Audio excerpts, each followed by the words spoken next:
there'll be like an overlap between streams. And so after I'm going to be here for 3 hours chatting about these Group C, these classic cars. They did qualify, and I should tell you how qualifying went. The cars they can use is the Mazda 787B, the Nissan R92CP, the Porsche 962C, and the Sauber Mercedes C9. And I think the Porsches and the Saubers were all snapped up. We're seeing a Porsche there from CWN and Norantines from Americas. The Baldy one has taken the Mercedes Benz. Humble guys, Bodie is in a Nissan.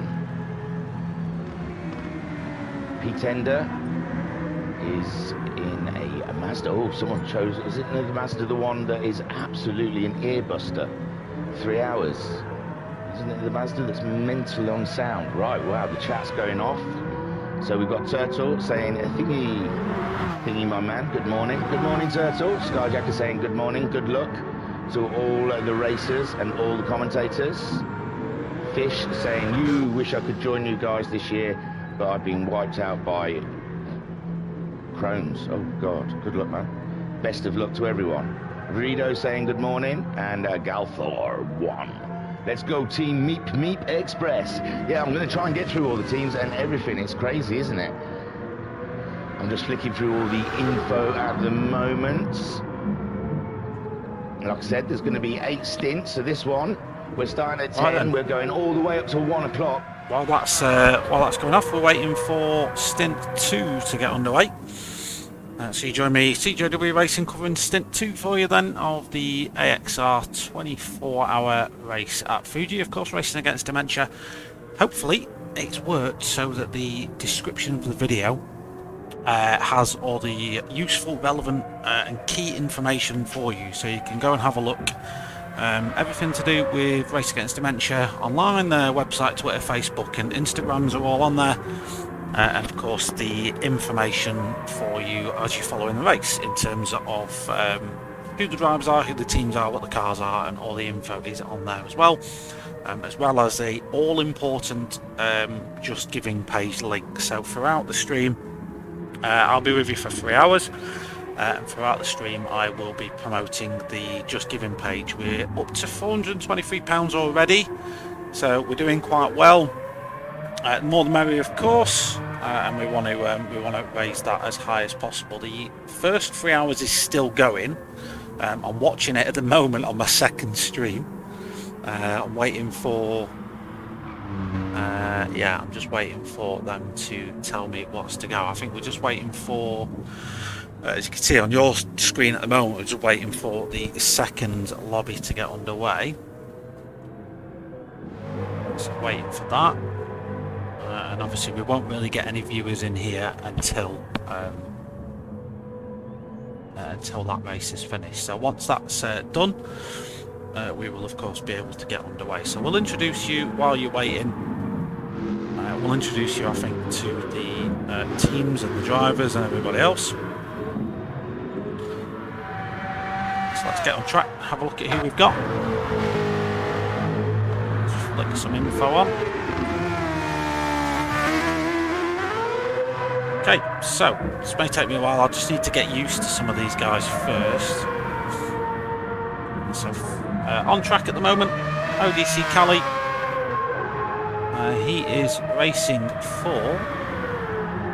I'll tell you in just a moment. I'm hoping the names will give me a bit of a clue, because a lot of people will put their team tags as ODC has kindly done for me. Joined for Team ODC in the Mazda 787. The 666 car, pure evil for those guys. Then we've got Evil Dragon 99, driving for FTR, I understand. I have had a quick read through, although understandably I do keep forgetting these.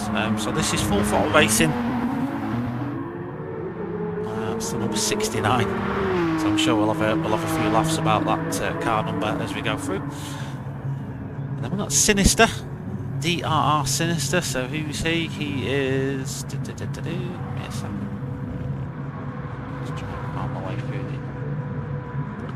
Rather frustratingly, not all of them have got their driver tags on there. They are sinister. Who are you? I haven't actually got you on my list. Oh, there you are, Team Polwards Racing. Another Mazda. These things sound absolutely phenomenal as they're going through that. Boobalubo, who are you? We will get you. I think by the end of the 3 hours we'll sort of have a bit more of a knowledge as to who these guys are. This is New Wave Racing and the Porsche 962. Then we've got Splash.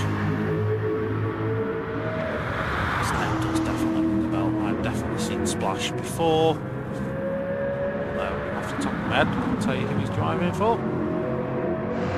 We'll try and keep this up throughout the day, so we'll get used to it by the end of it. By the end of it, hopefully we'll have a bit more of a knowledge of who is who and who is where. Splash, I don't actually have on my document. Again, another one that I'm missing completely. Doesn't exist according to this. So if anyone can fill me in as to who Splash is racing for. Unfortunately his card is AequepaX. Yeah, AequepaX isn't on there, so doesn't have Splashes racing for them, but there we go, they may have had a last minute change. Then we've got the Furious 2. Spaniard does that livery. Oh, I love that livery, that is a god, that is a cool. That's a Sauber Mercedes number 24. Who is in number 24? That is ATGNI. Yeah, don't know too much about them. VRC Gym, obviously the VRC team. That's quite an easy one. Thank you for that. Virtual Racers Club there, and another Sauber Mercedes, number 722 car. That's VRC Gym for you. Then you got SDS. Meep. Oh, I love that. Meep, the number 20. SDS Mark. Then you got THD Danker. I think THD had 2 teams involved in this. Off the top of my head. Oh, they only got one, and I'm completely dreaming it up. Yeah, they've got the Americas and then the Humble guys. So I'm guessing this is the Americas one, judging by the livery and the PSN. Dankert, yes, it is indeed. So this is number 79 Nissan. Then you've got the other Humble guys team. This is the regular one. This is number 78 car. Going to be driven today by Tom. Storm Pacer CWM. You're the number 56. Who are you? You're Clockwork Motorsport. CWM. Yeah, that makes sense. Then the P1 team. Really nice livery on this P1 car. The first stint, his card, his livery didn't load, unfortunately, so we'll get an actual good look at that today. And then Race Asylum MRC, piloted by Bobby today. Unfortunately for them, there was another one that disconnected as well. If anyone can chat can tell me who that was, because I wasn't actually watching at that time. That is what do we call it? That was, I think the other stint was finished now.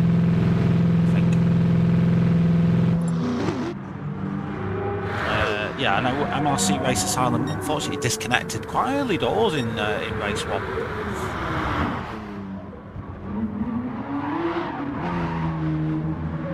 Yeah, so unfortunately we don't have live. Yeah, they're still going. They've got 6 laps remaining on the other race. I'm just watching it now, so that's probably where most people are currently parked. Let's put a comment in here. Stint 2 now live. Yeah. One thing I found from watching race 1 is I tried to watch most of it. I had to do a few sort of errands this morning. Just how much battling there is and how close it all is. Even after over 120 laps of racing, they're still battling for position. This that you're watching on screen is basically just free practice. So we will actually flick ourselves back over to, what I'll do is I'll take myself out of this and then we'll flick back over to here. I'll give you some volume so we can go and watch it. Nemo for the ODC team is 6. The Baldy one for so ATGNI is 7. Falcon is 8 for the Road Runner Racing team. Hatton, I can't remember the team. Sod it. Is 9th place. Noxie for the Virtual Racers Club is 10th, and Bodie for the Humble Guys Racing the humble guys. Team America, F yeah! Team America! I've really enjoyed his commentary as well. I know what we're watching, Groot, wasn't it? Groot and Memo, because that was a humdinger there, sat on board with a Momo.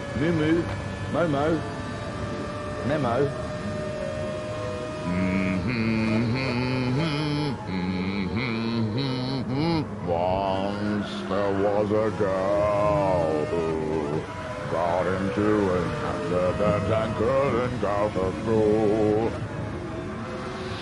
So, the Portuguese driver, windscreen wiper, wide open, splitting the wind resistance up the windscreen, is chasing down a Groot. Would that not get on your nerves? I mean, well, when I used to race, I used to sit in before I retired, do my mind Brundle, look, before I hung up my helmet, lad, when I used to race, I used to sit in cockpit, and that, I tell thee, that windscreen wiper would do my head in. So, Memo there chasing down Groot at the end of this race. Gonna try and grab a good tow if he can stay close to him up through this section. But Groot, we know, is a rapid just driver. joined us, still waiting. There. And the Baldy one, I don't know, the Baldy one was on fire mid-race. He peaked, didn't he?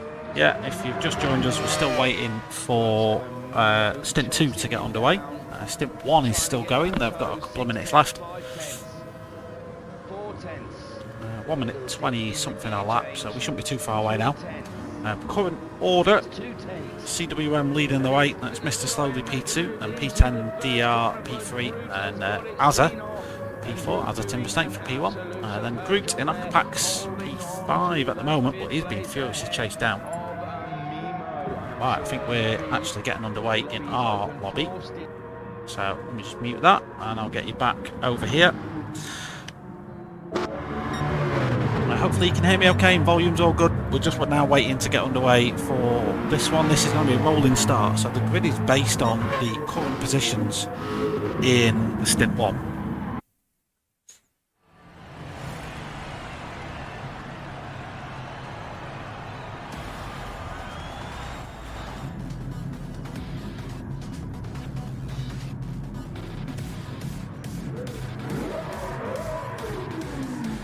So here we go then, there's the grid, that's how it is in Stint 1 at the moment. We're going to get a bit of a rolling start going, 126 laps overall, it should lead us to 24 hours. By the time we're all done, we should be at 100, we should be at 24 hours, so starting to get underway then. Long track this at Fuji, the long straight leads to slipstream all over the place. And we go.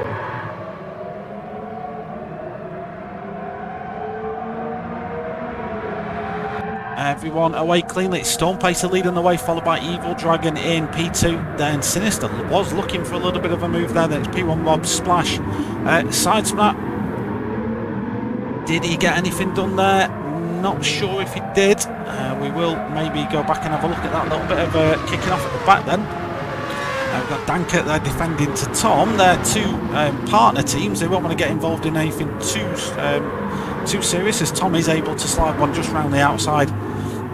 Everyone away and through cleanly though. Splash got a little bit of a penalty already, but it is Stormpacer starting to just build a bit of a gap. 1.3 seconds already over Evil Dragon. Sinister holding third at the moment. P1 Rob having to defend away to Splash, who has got rid of that penalty. No specific rules on penalty as far as I'm aware. They can just burn them off as and when they desire to. I'm just going to call this one SD because I will get it wrong. And Bobby in the MRC Race Asylum team already making moves up there through up into P9 past the Virtual Racers Club. So that's Bobby then up to P9, of course, the Mature Racing Club outfit in partnership now with Race Asylum. They're a lap down after disconnecting in Stint 1. There was someone else who disconnected then. A Stormpacer is just leading by example really, and he's absolutely flying at the moment. Jump on board with Sinister, currently P3, the American. Nice and controlled then. P1 team having to defend away. And unfortunately, it's looking like he might just lose a position there to Splash. Splash just tucks in though, goes for the move on the outside of the corner, gets that. Was a lovely move that by Splash. Absolutely just set him up. Set him up through turn 3, got the move done on the exit, and then was comfortably ahead through turn 4. So that's Splash then up to P4 on the road. Cali P5 then. P1 Rob dropped a couple of positions. P6 for him now. He will be getting chased down by MRC Race Asylum. These are two clubs that have a lot to do with in sim racing. They're quite closely partnered. There is a little bit of a rivalry there, but it's all friendly and nice enough. They will want to get the better of each other on track. That is for sure. What's going on a little bit further down? We've got Bubo Lubo, P8, SDS 9th at the moment, but does take that slightly different line then into the final corner. It's all about your exit through the final corner, because then you just set yourself up for the slipstream coming down the long front straight. Jump on board with SDE. He's going to go for the move. Unfortunately for him, not able to make it happen. Team Meet Me just having to stay firm for the time being, but they are now being hunted down by THG. And the Humble Guys, of course, it's the regular Humble Guys outfit, their American counterparts elsewhere on track at the moment.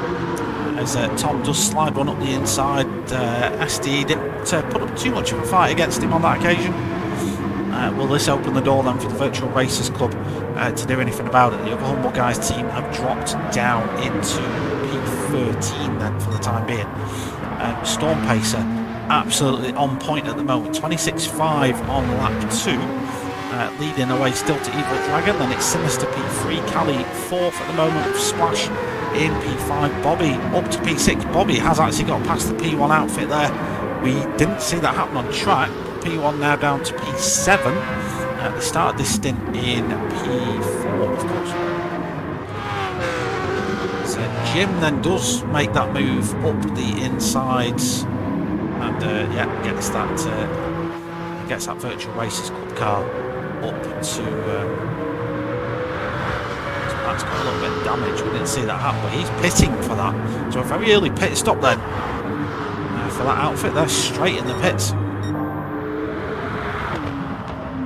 Kind of you've got to make a little bit of a judgment call as to whether the time lost in the pits is worth it, because a little bit of aero damage will cost you some lap time. Is it going to cost you that much lap time? Is it really going to fire you down that much? I'm not too sure. Bobby though is on a roll at the moment. Bobby is already looking up the inside of Cali. Side by side these two go. Bobby just has to back out of it for the time being. Sauber Mercedes against Screaming Mazda then as we come down towards the chicane. For the 4th time of asking, we've got 126 laps in this stint. Bobby does have Splash up his rear end. Bobby might just want to sit behind this car because the noise coming off it is absolutely superb.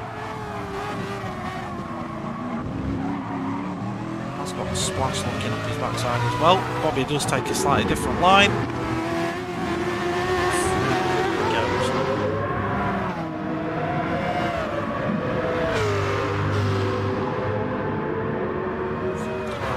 Then we have concluded race 1. I've still got it on my other screen. Bobby and Cali still fighting away. Is this going to start bringing Splash into the fray though? That's what Bobby doesn't want. If he wants to get this move made, he kind of just has to be clinical with it. You don't want to start bringing SDNM into it. AequepaX Racing, like I said, I recognise him from the Nürburgring 24 and from memory he's ridiculously fast. As a lot of these drivers are, if you tend to be an endurance event racer, 9 times out of 10 you've reached a point in your sim racing sort of career where you're just ridiculously fast and consistent. So you will see a lot of these guys will just plump in lap times, lap after lap after lap. And even though some of them may be dropping off in the early phases, it's all about the long game in these endurance races. We're going to be racing for an entire day. 24 wonderful hours. So just having a position swap here and there in the grand scheme of things doesn't really matter. MRC Race Asylum, of course, will be very eager as Sinister's dropped to position. What's happened to Sinister? We can go back and have a little bit of a replay, of course. I'm just going to wait and see what's happened here. But Sinister somewhere has made a mistake. Dropped from P3, which he was comfortably holding, by the way. There was no threat from P4. But now he's dropped a couple of positions. I'm missing a couple of things in the early running. I do apologise about that.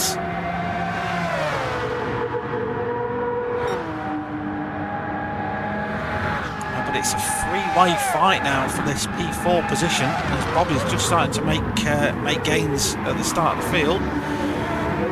Callie holds it. But what happened to Sinister? Let's see if we can get a bit of a replay of that. He was free for. Oh, he just lost it down at the chicane there, and that enabled Bobby to get through. So a bit of a gift there for the MRC Race Asylum team, as Sinister then continues on in P6. I need to remind you, Storm Pacer just absolutely on it, rocking the 26s at the moment. Doesn't hold the fastest lap of the race. That does belong to the MRC Race Asylum team, who are furiously just trying to bring themselves back into it after that disconnect in Stint 1. So Bobby is on a charge. Of course, these boys will have been thinking there in the team garage about what to do to bring the race back to them. They are a lap down technically, so they need to try and catch Storm Pacer and lap themselves. There's another team that is a lap down, and I can't for a life of me remember who it is. So anyone that's watching in the comments, if you could be so kind just to let me know who that is, I would be eternally grateful. It was whoever was running in P1 at the time. I seem to remember they disconnected at the same time as well. In terms of action, let's have a little bit of a recap. So Storm Pacer now does retake the fastest lap of the race. He's P1, Evil Dragon P2, Bobby P3 from Mature Racing Club Race Asylum. Then you got Callie for ODC P4, Sinister P5. Then has got himself back past Splash. Did we catch that on camera? We may have caught it on camera actually. Nice slipstream move here on the AequepaX driver. He's just simply going to get that move made when they're breaking down into T1. The AequepaX team did try and fight back. Sinister able to get himself back on there. Sinister for Polyworks, I think it is. Off the top of my head. Then we've got THC Tom. Good race from him so far. Running in P7. Then you got P1 Rob, who unfortunately has dropped down a little bit, but again it is a marathon, not a sprint. Then you got Jim for Virtual Racers Club. He is P9 at the moment. The Furious 2, P10. Dankert in 11 for the American Humble Guys outfit. Then Booba Lubo has pitted. He pitted to repair a bit of damage, I understand, and then Matt also pitted to repair a bit of damage. So lots to happen. Was it? Thank you, Adam. Car number 78, the Humble Guys. So this car was the one that is another lap down as well. So the Humble Guys also a lap down, as are the MRC Race Asylum outfit, who are now into P2 after getting past Evil Dragon. Did we catch that on camera? No, we didn't. That was a little bit earlier. I was too busy looking at who and what is where and how. Just tune in, I notice the viewer count has just spiked. I'm assuming the stream for race 1 has just concluded, so welcome. My name's Chris. I'll be guiding you through the next 3 hours then, or 126 laps in total, of which we have completed 8 of them already. You're watching as Storm Pacer leads the way in the race so far. He's doing a fantastic job up front. Storm Pacer driving for, he is for Clockwork Motorsport in the Porsche 962. I can do this, which just tells me what car they're in. So Storm Pacer P1. Bobby though, 8 seconds back, pulling away now from Evil Dragon. He's in the Sauber Mercedes, number 420 car. Trying to recover some time after Philo disconnected in race 1. Then we've got FTR driven by Evil Dragon in the Stint. The full throttle racing outfit. We're P2, now P3. A long way to go in this one, don't get me wrong. Don't read too much into this one. Don't read too much into it. It's we've still got most of the day to go yet, so lots could change. Cali then for ODC P4, Splash P5 for AequepaX Racing, Sinister 6th at the moment, the American. Will be mourning where he is, and that screaming rotary engine will be waking him up. Absolutely no doubt about that. Tom for the Humble guys, also a lap down, but a great start for him so far. He'll be looking to bring his team back into the fight. The P1 outfit, Rob at the wheel at the moment in the Mazda. Rob just looking to keep his team in the fight. His compadre did a fantastic job in Stint 1. They will be, of course, looking to recover that. Then you got Jim, Virtual Races Club, P9 for Jim at the moment. Yeah, long way to go. Danker for the Humble Guys Americas, the Nissan R92.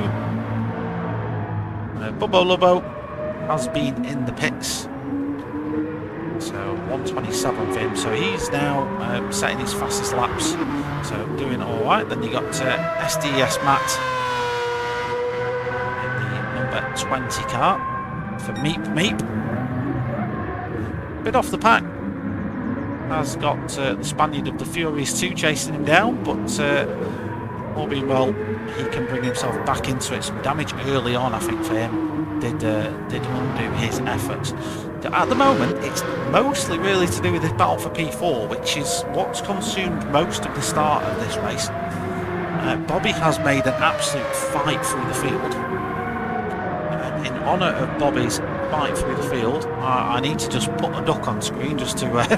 that's a bit of an inside joke that I'm sure Bobby will understand when he re-watches this back, but quacks for Bob as he...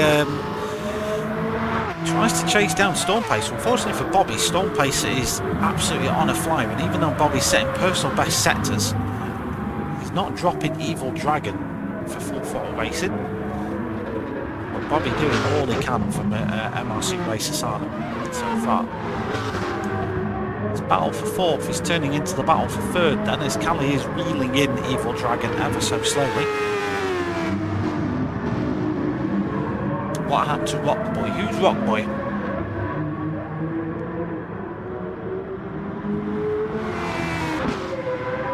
Not sure who you mean, my friend. But just tell me who you mean, and I will gladly do all the digging I possibly can. Stormpacer picks up another fastest lap.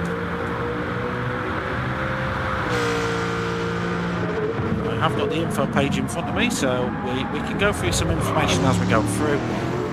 In terms of the race, it's 24 hours total. We've got heavy mechanical damage, so keeping accident free and damage free is going to be quite critical to a lot of people's stints. Of course, damage on these cars will affect overall lap pace. Some aero damage, probably not too much of an issue for some, but once you start picking up suspension damage, etc., it can really start being a hassle.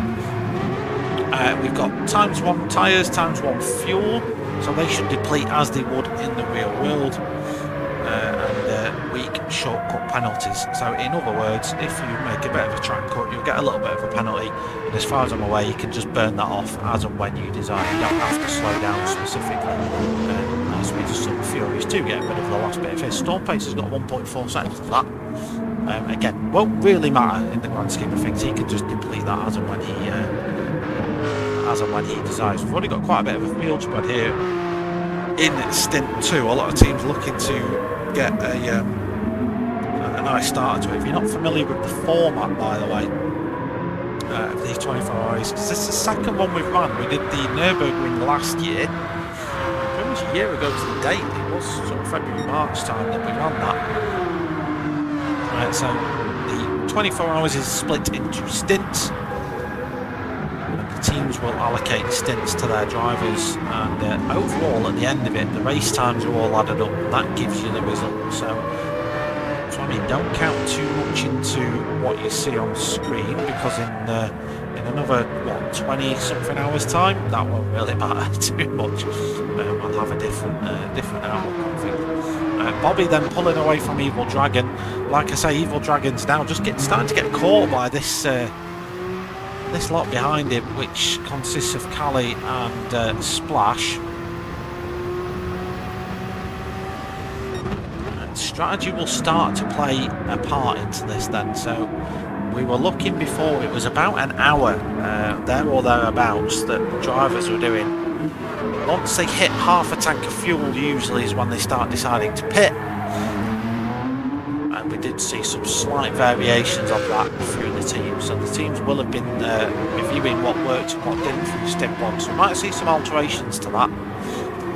Some people maybe trying to take a set of tyres longer, or potentially try and run fuel tanks a bit more lean, etc, etc. But a full tank of fuel should, in most stints, last you 2 stints worth. But we will see. We will see what the drivers decide to do. So if you're in chat, if you're watching, do let me know who you're supporting. I will try and give the teams you're watching some coverage, so you're not sat here watching other teams.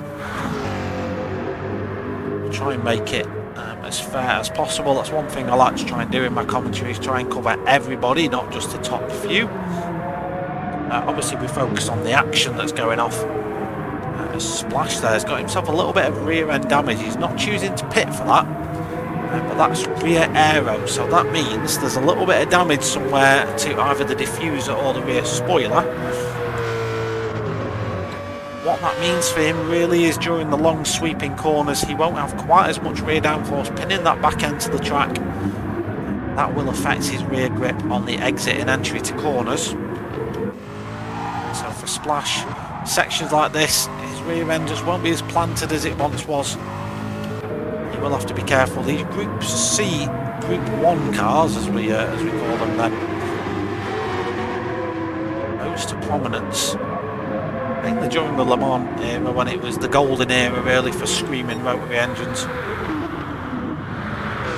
All of these cars are absolute legends in their own rights.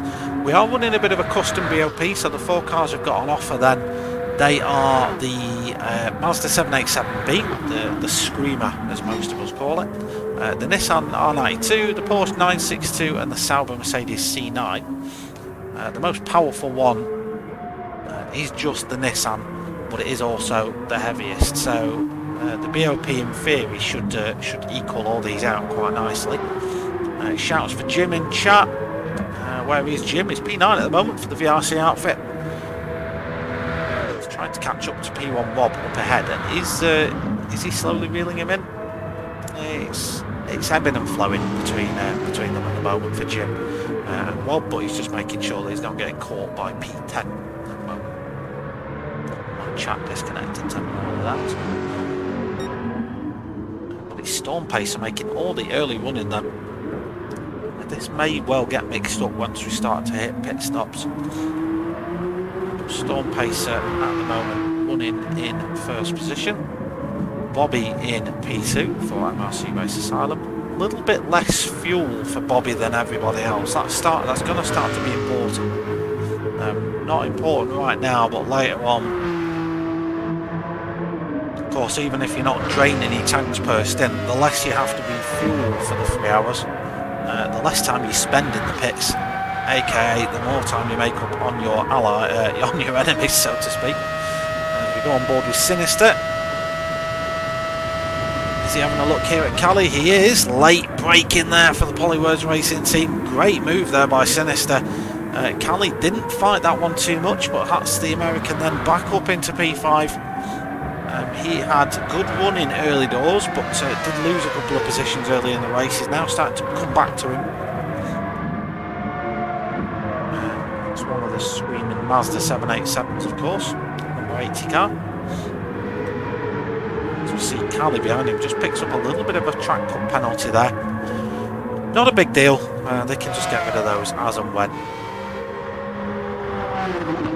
And the humble guys, Tom, he's 7.4 seconds behind. Cali, will he be looking at that move that's just been made? Oh, Sinister makes the exact same mistake that cost him P3 ultimately, and he he does survive it in the end. But Tom just having to be patient here and just try and catch Cali napping up ahead. Is he going to be setting Cali up for a slipstream move, potentially down the main start-finish straight. Another one who may be looking at a slipstream move is Evil Dragon, who has been reeling Bobby in.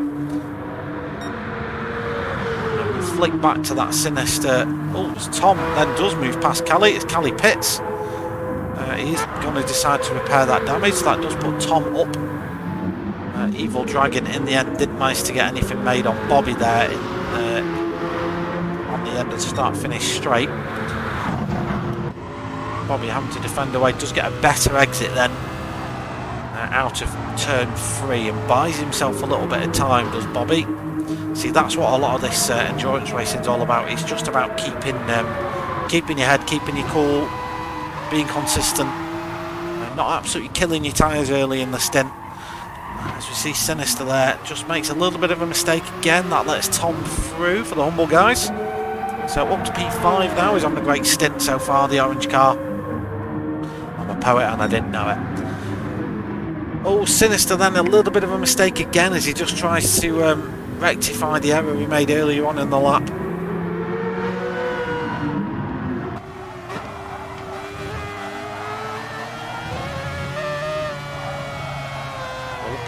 Most of these cars nigh on 800 horsepower go into the rear wheels, and we are not using traction control.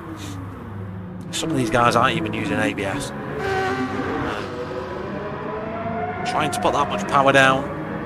These cars are designed for flat out straight racing, not really all about the cornering. Of course, they hark back to earlier days when the aero wasn't quite as advanced, the suspension wasn't quite as tricked out. We'll see when these cars start coming to exit out of corners, they aren't quite as planted as you'd expect some of the modern counterparts to be. The modern counterparts, of course, you see leading the hybrids through at Le Mans. No hybrids here, this is all out raw power. So none of that nonsense for these boys. This is all about how they get the power down.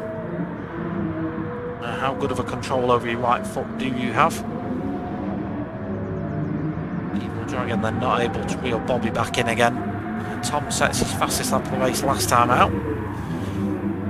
Sinister just dropping the pace. He was at 26.6 on lap 14, 28.7 lap 16, so starting to struggle now, Sinister. Is that tyres? Is that aero? What's the issue with that?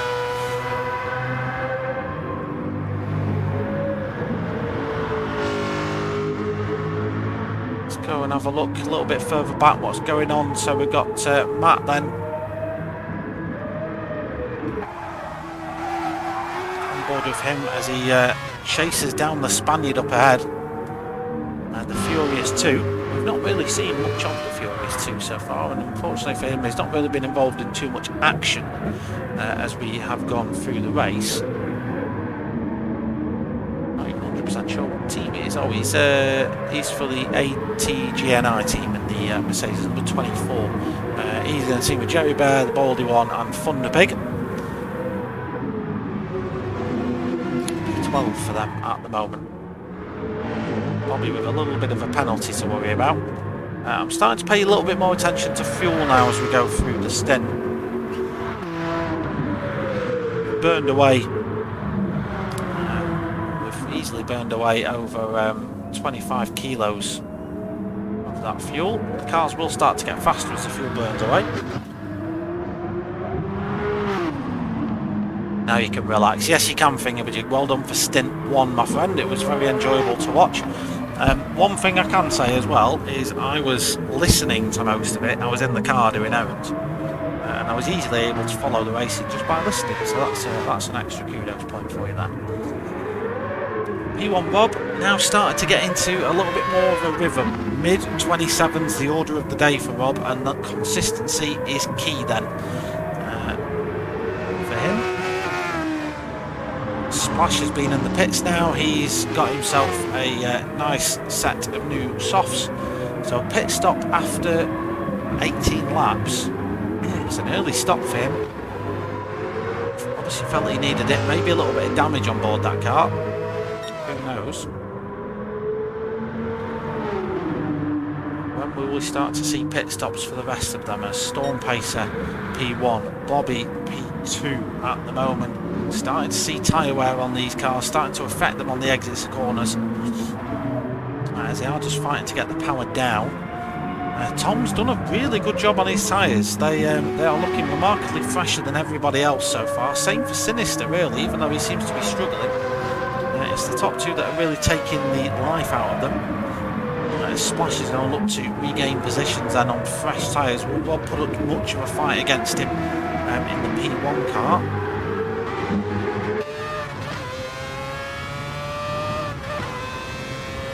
At the moment, just shrinking down to 7/10.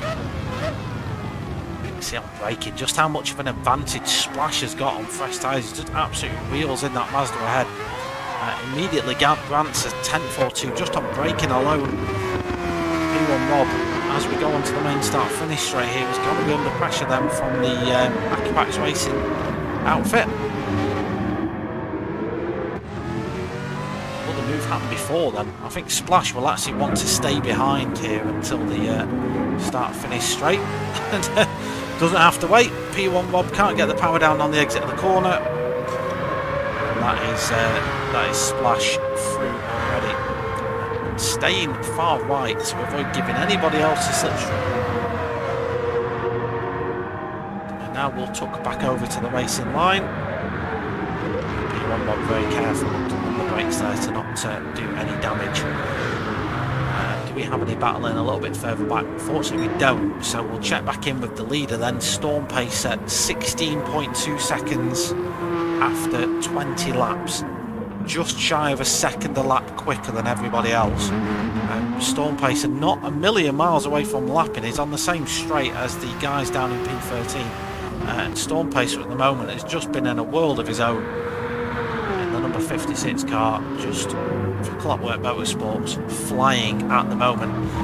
Bobby, for the Mature Racers Race Asylum, number 420 car, they got disconnected early in the race, early in stint 1, so we'll be, I think, a lap down. He's just trying to undo damage that the internet did to them in stint 1. And you got Evil Dragon for Full Throttle Racing, holding P3 firm at the moment. Love the consistency some of these guys are knocking out. Of course, we've got then Tom. P4, a couple of guys have stopped now. I can't see anyone else in the pits just now, but he hasn't stopped yet. Another car that disconnected in race 1 for Tom. And again, just like Bobby, is trying to redo some of that pace that they lost out early on. Take a swig of my water. Splash them. Splashed in the fastest lap, a 25.6. Soft tyres, lower fuel will equal faster lap times, and Splash is certainly putting that in. He overtook Rob less than a lap ago and is already 4 seconds ahead of him. We've got Callie then. Callie has also been in the pits. We saw him peel off into the pits a lap or so ago. So the ODC outfit, after running quite high up in the order early doors, have now pitted, taken on some fresh tyres. No fuel for them. Jim, even though Jim's on old tyres, he's set lap 19. He set a personal best of 27.9. That's a very respectable lap time for the Virtual Racers Club outfit, number 722. Of course, piloting one of the Sauber Mercedes C9s we've got out on track today. Jim, a very respectable job so far, and he's keeping nice and consistent at the very least. Bobby explores track limits. Can't park there, Bob. Bobby's left the room. We've got another disconnect then for the Mature Racing Club outfit. Did we see any signs? Yeah, that was a disconnect. That's a typical disconnect all the way along. So F's in the chat, please, for Mature Race Club Race Asylum. I don't know quite what's happened, but we'll bring out the Duck of Sorrow onto the screen as we have another disconnect, 2 in a row then for MRC Race Asylum. I don't know what's powering their internet, but whatever it is, they're need to put 50p back in it. So that puts Evil Dragon up into P2. Tom then P3. Sinister P4. Now, Thingamajig, roughly how far into the race did Philo disconnect? Because I have a feeling it was early on. It was about the same sort of time, wasn't it? We're 32 minutes deep into the race. I think Philo had not long since pitted and they disconnected. I'm not sure though. I'm sure it was quite early on in the race. So Callie now all over the back of Rob. Callie, of course, on fresh tyres. Rob probably won't fight this too much as Callie does go through. Or will be going through to P6. Blake Philo connection. Cleared my cash, so not aren't they? Yeah, I'm not sure, mate. Not sure. I know there was instructions by the host to reset routers, clear cache, do everything possible to prevent this from happening, because a couple of people disconnected from Nürburgring last year, and it ruined some people's racing. The early pace that was shown by MRC Race Asylum, both of their drivers so far that have been in have been fighting for the lead, or at least in podium positions, and they're going to be a couple of laps down now after pit stops, 40 minutes to an hour. Yeah, so early doors and thingamajig. Yeah, so that's the same sort of thing. So we're about half an hour in now, and yeah, they've disconnected already. So I don't know what's happening over there. I do know that it's purely because I have an involvement with them, and that the MRC Race Asylum crew, at least 3 of them, are all racing in the same building, so to speak. So yeah, not sure what's happening for those guys. Bubo Lubo starting to put Jim under pressure now. I'm thinking I might need a pit stop on my own. I made the mistake of having a coffee before the race. See Bubo Lubo there taking that long sweeping wide line. He's doing that so he can get on the power a little bit earlier, and you can see that's working. He's already pulling Jim in firmly into the slipstream then for Bubo Lubo.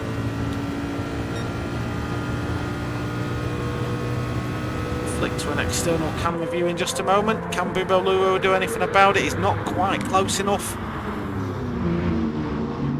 but that was a good effort there to see if he can bring himself back into it. VRC Jim doesn't survive for another day. Just keep an eye on the track map to see if there's any other fighting. There is a little bit further back actually. As we've got Dankert and the Furious 2 fighting away. Flicking between the two to have a look at tyres and fuel. The Furious 2 was dead last quite early on in the race, and now he's up to P10, so well done to him. The Humble Guy's car not able to reel him back in, unfortunately. Storm Pace is starting to lap cars then. He's on the back of SDS MAT, or Meet Meep as I'm just going to call them because it's a little bit easier. So blue flags gets out of the way. Storm Pacer just, I've no words, he's got 24.5 seconds ahead of everybody else. Consistent low 26s. Until recently he's just started dipping into the higher 26s. That pace from him is absolutely phenomenal. So well done to him. I'll just take this opportunity then, while we've got a slight lull in the racing, to just shout out the Just Giving page. There is a link in the description of this video. Watching on mobile, there's a little downwards facing arrow next to the title of the video. You click that and there is a Just Giving link and all the other things in there for you as well. You can go and make a donation to Race Against Dementia. That's what we're doing this for. That's why these drivers are here. This is one thing I absolutely adore about the sim racing community. It's one of the reasons I get involved so heavily in it. It's because they will get involved in causes like this. They are the most competitive people you'll ever meet. But also the camaraderie they have, and the way they'll get behind the cause, and should anything happen, they'll get behind it. And they put this on every year in order to raise money for Race Against Dementia, something which affects. I haven't even got the numbers, and I don't even want to start googling it because it'll make me sad. But I think pretty much everybody has had some sort of awareness of someone that's been struck down by dementia. Maybe grandparents, friends. So see Sinister just get it wrong, then manages just to keep it on track. Drifts it out. That was lovely car control by Sinister. Right, okay, right, well, I need to go and shout that out then. So Danker for THG Americas, he's racing with one leg. So he'll be potentially using hand controls maybe, or just doing his, having to come off the accelerator to do his braking. And a track like Fuji, that is incredible. So well done to Danker. Thanks for letting me know about that, Adam. I didn't know about that. That's absolutely nuts. So well done to Danker for doing that. And the fact that he's got the pace he's got,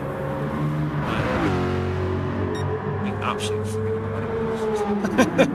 Absolutely incredible. So we started to see Storm Pace's pace drop off slightly in the last couple of laps then. So he's been lapping cars. He's got the Humble Guys America Danker car actually coming up ahead of him now. But this is tyre wear kicking in for Storm Pacer. So when will we see these leading cars pit? At the moment it is 40 minutes in. The less time he can spend in the pits, the better, I think. That's my personal opinion. When will Storm Pacer choose to make his stop? It doesn't look like he's going to want to do it right now. Evil Dragon probably in the same boat. THD Tom for the regular Humble Guys team, having an absolutely blistering stint so far. Their team a lap down, of course, after the disconnect. Oh, we've got another disconnect. Matt, what happened to him? Can we even go to his car? No, we can't even go to his car. That's how bad the disconnect was. We can't even see him. So yeah, another disconnect. So F's in the chat, please, for Matt. So who is he driving for? Let me just get my info screen up. Matt. He was for Meep Meep. And they had a lot of support in the chat in the first race. So unfortunately another 2 disconnects this stint. So guys, if you're due to race in this, please, for the love of God, like, do everything you possibly can to make sure your internet connection is top drawer. Do a router reset now, clear the cache, clear all the data out of your router, disconnect any other devices that might be connected to it. I just saw that happen for Sinister. Splash got himself past, did he? Sinister just ran it a bit wide then coming out of T4. That'll give him dirty tyres, and Splash just able to make a move through. Good awareness by Splash, but also good racing by Sinister to keep his car under control. I think he's just now starting to struggle with tyres. If I'm being real honest with you.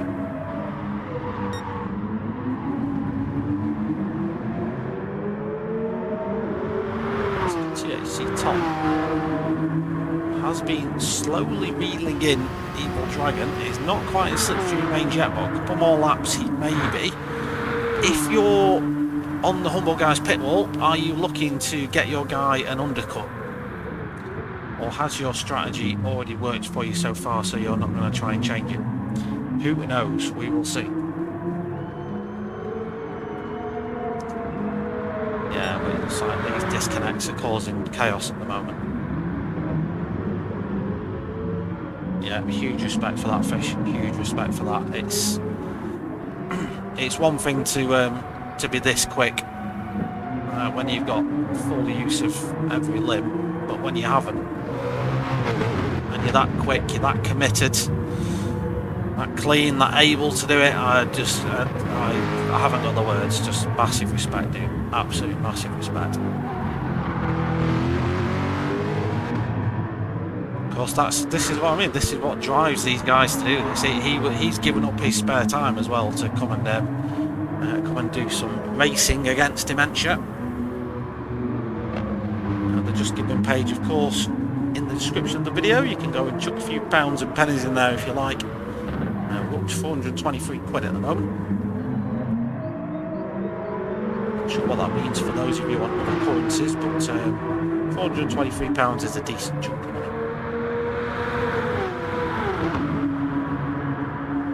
Watching Evil Dragon then, who's been taken by Tom.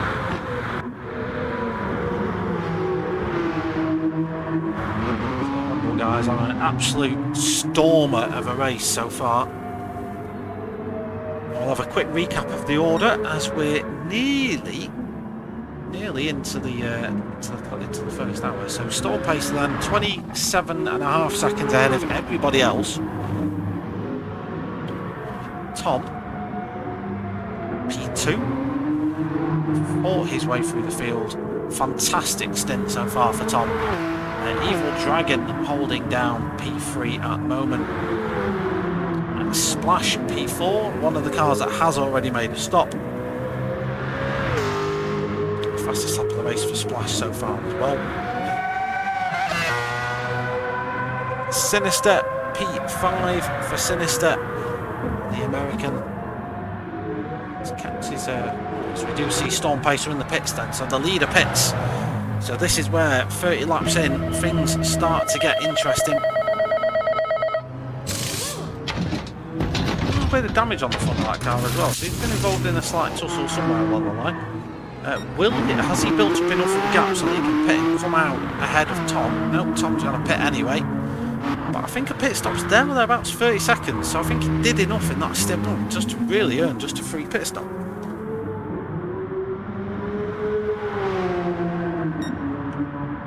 They're just getting it in stint 1, number 78, full attack mode by Adam Wareham. Yeah, nothing to lose. You're in the car next. So Tom then, pitted. He's done a decent job on his fuel. A lot of other cars coming in the 40 kilo range. So Tom's done a good enough job that he hasn't had to refuel for that. Rejoins in P4 ahead of Callie. Callie, of course, on slightly older tyres. They won't put up much of a fight against the Humble Guy's car. The ODC car doing a fine job at the moment. Just pick up a little bit of a penalty. Yeah, a little bit of a penalty there, but not too much of an issue. The pit stops promote Bubo Lubo up to P6. Sinister having pitted now, he's P7, so we're starting to see a lot of these cars get jumbled up. The VRC car, I'd imagine, not too far away from the stop for him as well. Not for fuel, but for tyres. Might splash and dash as well. The P1 car's been in the pits, just for tyres by the looks of it for the Mazda. And the Furious 2 has stayed out. He hasn't pitted yet. And then Dankert has been in the pits. And he's got himself... No, he hasn't been in the pits yet. My apologies, I was looking at the time wrong. 36-0 last time out for him though, so what did happen last time out for him? Go Jim 66 from Digital Blasphemy. Pointless, don't die please. Yeah, well, we're all trying not to. Evil Dragon then, when does he pit? He's the odd one out in this equation. Dips into the 28s on his laps. Yeah, when does he pit, I wonder? Wait for the pit stops to come out, then I might just have to nip for a toilet visit. Unfortunately, I haven't really thought ahead too much on the toilet thing. Did we see what happened there? Oh, it's Dankert then going a lap down to Storm Pacer.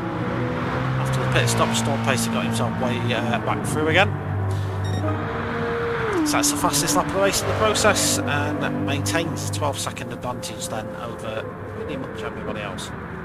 Tom was his closest rival. Tom's 27 seconds, so Tom's in a net P2. The 2 cars ahead haven't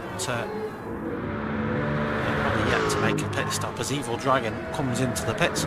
Yeah, comfort break. I need it, mate. I drink an obscene amount of water, unfortunately, and it just means I go to the toilet about 12 times a day quite easily. Yeah, it's not much I could do to avoid it, unfortunately. So it won't be the last time as well.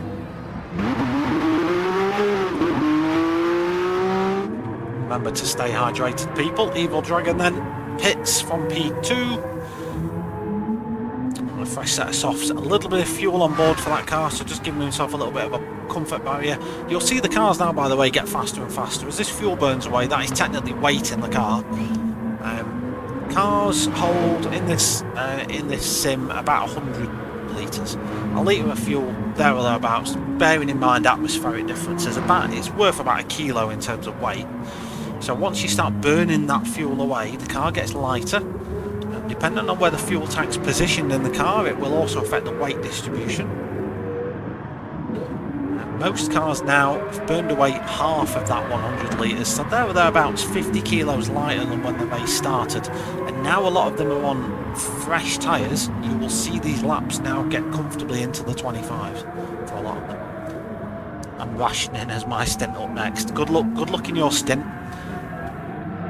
Yeah, this is one reason why I don't do endurance racing, or don't do it very, and if I do, I have to like build into it. So if I'm doing what these guys are doing for a few days, I have to unhydrate myself for a few days just so my body's used to it. Or once I'm past like 2 hours, you know what I mean, I'm needing a win again. Stankett going a lap down to Tom. It's all starting to get a bit mixed up now, which we expected, and it happens in endurance racing.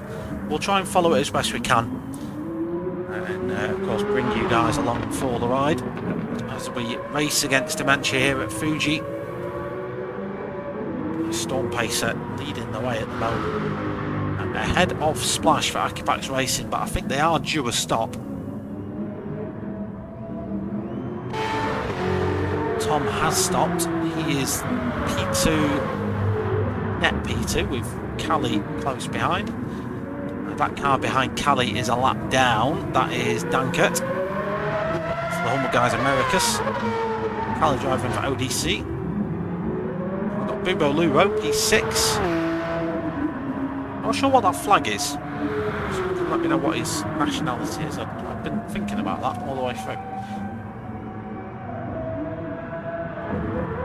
Sinister then after his pit stop down to P7. We've got a bit of a battle going on here between Rob and Jim. Replay marked what just happened, so we might be able to go back and have a little bit of a look at it. I did see a position swap on the screen. Is Jim trying to launch an offensive then on the Mazda ahead? Both cars, in fact no, both cars haven't pitted. It was P1 that have been in the pits. Yeah, so P1 Rob then on fresh tyres against the VRC car that's on old tyres, so the grip levels between the two are vastly different. Rob, yeah, just able to get the drive out of that corner. That's the advantage fresh tyres give you. Bulgaria, thank you for that. Yeah, I'm not massive on my geography, Fish, so I appreciate that. Yes, digital, if you check the description of the video, my friend, it's in there. So they're just giving a link for anyone that's watching that has a few quid spare. There is a link in the description of the video. You can go ahead to the Just Giving page there. What I've also done to make life a little bit easier for you guys is to put the racing stint info up there as well. So there's a link to a Google Doc, and if you scroll through that, you get to see all the settings, all the cars, what the BOP on the cars is, who the drivers are, who the teams are, and what the stint times are. And also there are all the links and information for Race Against Dementia. So you can go and follow their Twitter, Facebook and Instagram, and have a general plod on their Instagram and website, sorry, if you want to as well. But yeah, the link to the Just Giving page is available for you to go and have a look at hopefully go and chuck a couple of quid out. If you donate as well, I've got the page on my other screen, so let me know if you donated and I'll give you a shout out on stream. We're at 423 right now. The most recent donation was Luke Mitchell. Couldn't keep his race this time. Donated £50 to the cause. Well done to Luke Mitchell. Jim's chucked in 50 quid as well from all of us at VRC Motorsport. Humble Guys put £62 in. That was donated by Tom. Erin Waters, Go Mazda car number 80, $20. I think that's good. Is that Canadian? I'm not sure. Then another donation from car 80, €20, $20. Sorry. Then Ethan Graham put £15 in. Humble Guys, another donation of £40 from them. The Shirleys have put £30 in plus gift aid. Team Meet Meet, €20. Xavier McIntosh with his £10 for AXR, £20 from Anonymous. And Liam trading it for a Yoshi picture for 25 of his pounds. Splash put in €15 from Speed Demon Motorsports. Callie 25. AequepaX has put 50 in. Yeah, so any donations you put in between now and the end of this stint, I will shout you out on stream and I will give you ultimate kudos for supporting what is a fantastic cause. I've got to be honest, full disclosure, I'm fortunate, I guess, that none of my, grandparents, parents have had dementia, but my girlfriend's a carer and she has dealt with it a lot, so she's very sympathetic to the cause and told her earlier on what I were doing, and full kudos to all you boys for giving your own time and money and nothing else. All the teams, of course, have paid entry fees to be here, so everyone driving, all the organisers, all the teams have effectively backed it with their wallets as well as their time and effort. So every single person you see in one of these lobbies deserves my full and utmost respect, so well done. Thank you to you all. Back to the racing then. Storm Pacer leading 20 seconds now. 38 laps have passed. Splash, so we've got slightly different strategies going on. Splash is doing a pit stop, but I'm pretty sure he's already made one as well. He has an 11-second lead over Tom, who's recently stopped. That Humble Guys car, don't forget, a lap down after a disconnect earlier on, so they are in full push attack mode. Tom absolutely flying. The Humble Guys, I remember you guys from the Nürburgring, and it was a pleasure racing with you there as well. You were lightning quick there as well, so wishing you all the best of luck and hoping you get back into this fight. ODC, quite new to me, I don't really know too much about this outfit, but Callie is certainly showing his worth in this one. Really clean, consistent 26s now from him. Evil Dragon, who are you racing for? Full Throttle? Yeah, I remember you guys from the 24 hours as well. Definitely remember you guys from the 24 hours. And the Bulgarian, thank you for that, Fish. The Bulgarian, that is Bubo Lubo. Contra strategy for him, he's on the offensive of the less pit stops the better, I think, which I certainly back. That's the theory I tend to go with whenever I'm racing.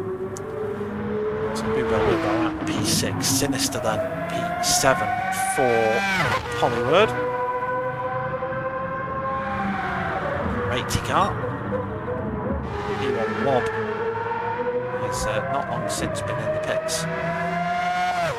Furious 2 has got past Jim as well, so VRC Jim, who's got a lot of support in the chat.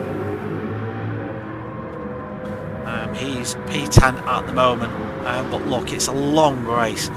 If you're in the chat or watching this and thinking, oh, they're out of it now because they're a minute 50 down, they ain't. They're not. I've watched enough endurance racing to know that these early stages can be quite misleading, and it's about who's there at the end and being consistent. Storm Pacers, for Clockwork Motorsport, certainly doing a superb job at the moment, as is Speed Demon Motorsports, who's running for AequepaX today. Obviously partnership form there. Hollywood's team is powered by THG. Oh, thank you for that. Info is power, of course. So the Hollywood's team is here. Sinister, who's trying to be inventive with track limits, I think, at the moment.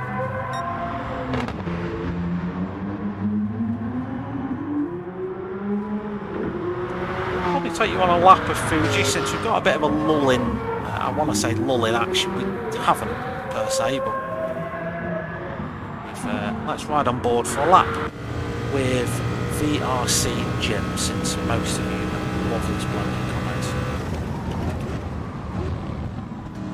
So through turn one then, braking critical for that one, but getting the car nice and tucked in for a good exit then. Nice little bit of a straightaway as we go down to turn 3. Hooking the car up there, you kind of have to just make a judgment call then. It's a long sweeping right-hander. 100R. Braking down towards a turn 6 hairpin. Again, the track tries to just lean away from you here on the Apex. You just have to be really careful on your throttle through turn 7 and 8, then through 300R. Full power, of course, in these Group C cars. You don't let off the throttle, then you look for the Dunlop bridge. Think about your braking then as you come in towards Dunlop through the 11-12 hairpin. Balancing your throttle, you can get full face and just fire yourself towards that Fuji mountain. And then you start to come into the nets section, turn 14 and 15.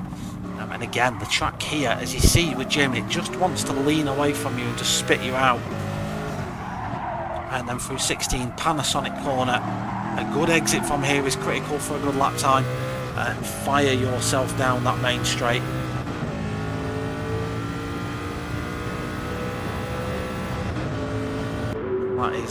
That is a lap off Fuji Speedway.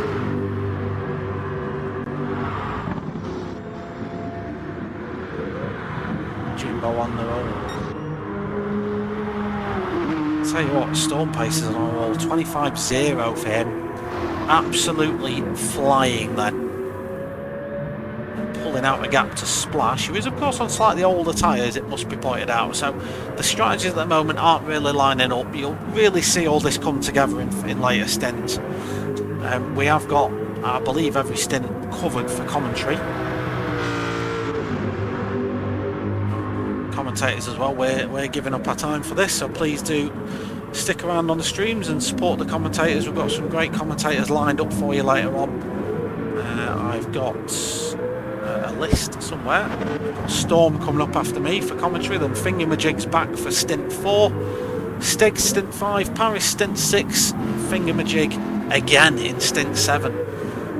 So Fingermajig really doing the heavy lifting for the commentary team today, so we appreciate that a lot and love your work, my friend, so thank you. Check in on Tom. Tom's, is he getting reeled in by Callie ever so slightly? So Callie then for the ODC outfit.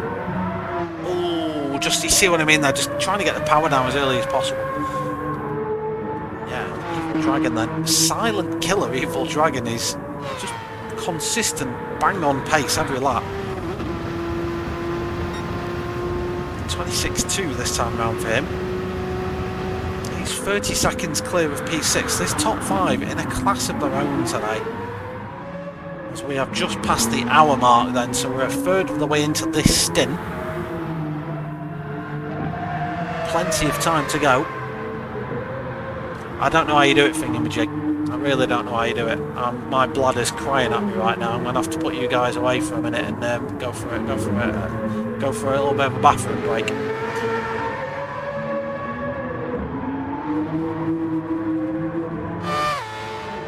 Cheers, Clouty. Yep, they all. I'm not going to speak for myself. Oh, it's Bubo Lubo pits. So I did say earlier on, these guys were stretching their stints out then. Just watching in the pits. A little bit of a splash of fuel. So nice set of fresh tyres for him. Enough fuel to get him through for another stint. And Bubo Lubo back out in P8 then behind P1 Rob. P1 outfit had that stunning stint 1. Stint 2 for them has just been a case of keeping it clean, keeping it consistent, and I've got to be honest, that's exactly what they've been doing. They are about to go a lap down to Storm Pacer, but P1 Rob doing a fine job so far. We have lost MRC Race Asylum, and we've also lost Meep Meep out of this stint. They will be eligible to return in stint 3, but will go a lap down. So that for Mature Racing Club Race Asylum unfortunately kind of puts pace to any dreams of clocking up a podium. But they will return. They will be here, I'm sure. It's just really hard to recover 2 laps in a lobby like this. It's very, very difficult.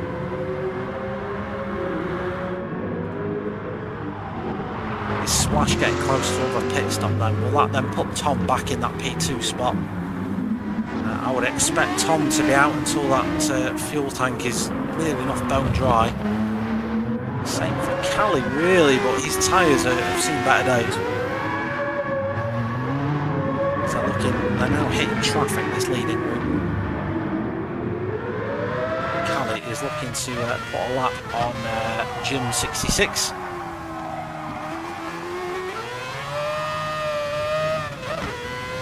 I love the noise of that. I absolutely love this. The noise alone. I'm pretty sure when I do go for my comfort break, ladies and gents, you won't mind that, because I'll put you on with one of the Mazdas and you can just listen to it scream. Sounds like a good deal, doesn't it? What happens if you disconnect? You go a lap down, basically. Yeah, it's just you get +1 lap added to your It happens, doesn't it? Unfortunately, it just happens, you know. There's not a lot really can be done about it. Jim then trying to stay out the way of this faster traffic coming through. Does so with grace, and Jim continues on his way. Dankert, we've not checked in on him in a little while. He's 24 seconds back from Jim, but keeping going for the TXG Americas outfit.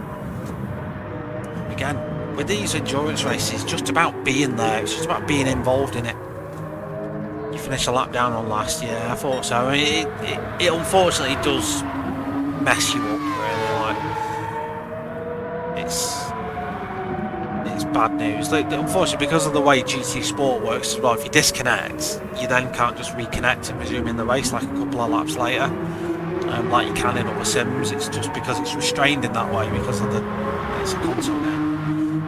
It's not really GT Sport. Unfortunately, isn't really built for this. We're adapting it so it can be done, but we have to make some compromises along the way. That is one of them. So unfortunately for MRC Race Asylum, kind of puts them out.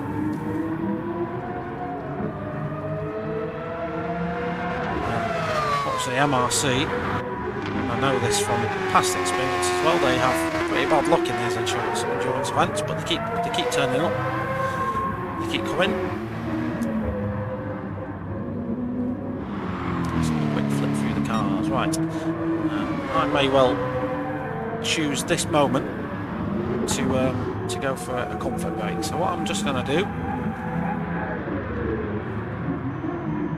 leave you on board Callie. We'll get on board, we'll keep following Callie, screaming Mazda. Polyphony, so sad for Bobby, tough luck, it is. But we'll get some luck. Bobby, I'm just going to leave you with, I'm just going to put the duck on screen to cheer you up, mate. There you go, have a duck. Right, I'm just going to pop off to the toilet, I'll be back in just a moment. Hopefully we don't miss anything too interesting. Won't be long.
Looks like I've come back just in time, as Callie then has been reeling in. I've been watching it on my phone. That's how committed I am to the cause. I've been watching this on my phone while I've been on the loo. Been watching Callie reel in Evil Dragon, and is he going to go for the send now? He is. Oh, is he outbraked himself though? No, that's a beautiful move that by Callie. Oh, Evil Dragon's been able to get the cutback. Lovely, lovely, lovely racing by these two. Might choose to go back and have a look at that. Let's have a little bit of a recap through the field then. Storm Pacer, 29 seconds in the lead. He's lapping up to P6 now. Storm Pacer just on another level today. The number 56 car for Clockwork Motorsport. Absolutely dominant in these early stages. The blue flags are coming out for Sinister. Probably going to get out of the way after this corner, and yeah, he does. Storm Pace is able. Oh no, we've got a collision. Have we got? No, that was a bit of lag there. A bit of lag kicking off between these two, and that's not what we want to see. Oh, keep it clean, boys, keep it clean.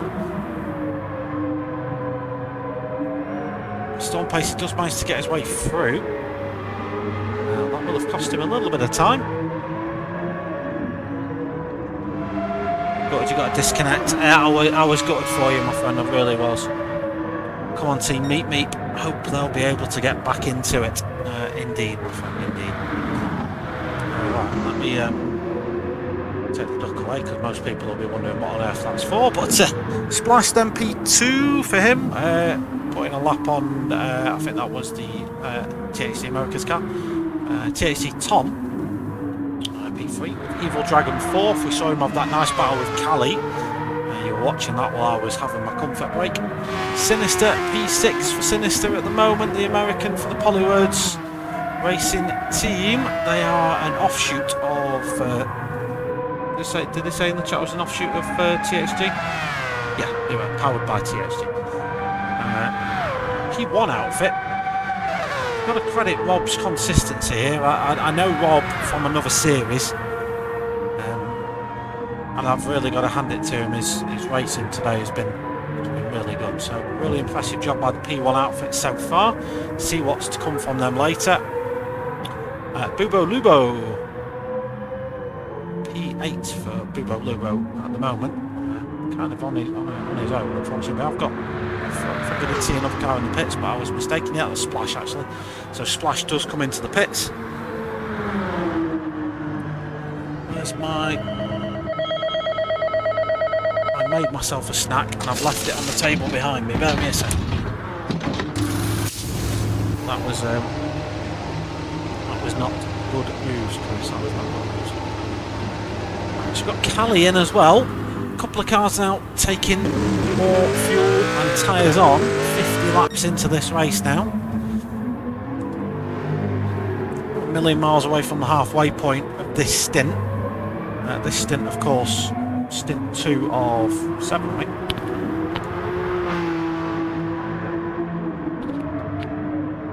A long way to go. Oh, we've got an off in the background. Who was that? Was that Sinister? It was, wasn't it? Happened to Sinister then? Did he just get it wrong, putting power down on the exit of the final corner? Did he touch that? Oh yeah, he touched that astroturfy type material on the outside of the circuit. 360 no scope though for Sinister. That's impressive work. You know what? The car control he's had, absolutely impressive. Thoroughly impressive. We've seen him get it wrong a few times, but every single time it's win with style. Love to see it.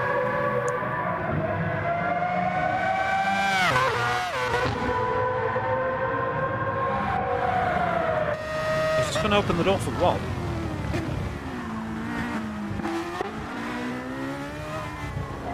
So I might well open the door then for the P1 driver to go and have a look what he can do about the Polywords Racing team car ahead of him. See if he can climb another position on the leaderboard. We have got some slipstreaming going on the main straight, so let's go and have a quick look at that. That's a lap car, yeah, that's Storm Pacer putting a lap on Dankert. Let's go back and check on this now. Rob's not getting slipstream.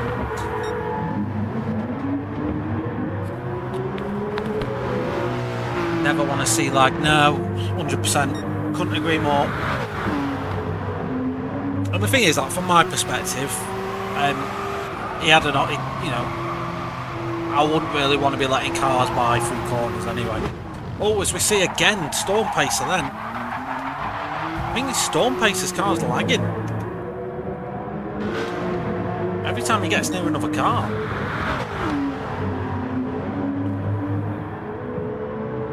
He's lapping Dankert, and you see Dankert here just pull over to let him go. You see Dankert there, just gives him the space, but then that happens. And that to me has got lag written all over it.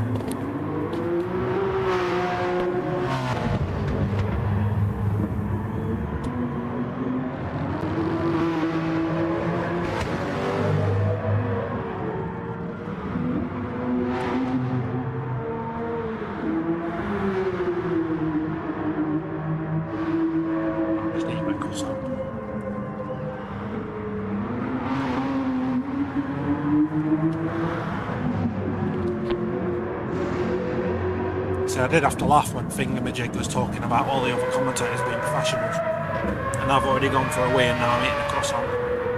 You know, it's this is, you won't get this on Sky Sports F1. P1 Rob then closed that 1 second gap instantly on Sinister, and he's up to P6. Great move then by the P1 driver. Nice and tidy exit, it looks like, from both drivers. P1 Rob just about keeps hold of it. Will Sinister fighting back through the long sweeping corners? I don't know if he will. He's too far away. No, he's not going to be able to. Let's go and have a look from the POV of Rob then. Full slipstream then going down the long main straight. Pokes out. Sinister does try and fight it on the brakes, but went for the cutback, but unfortunately just cut back a little bit too early. Rob was already there, so Sinister was trying to get something made out of that one.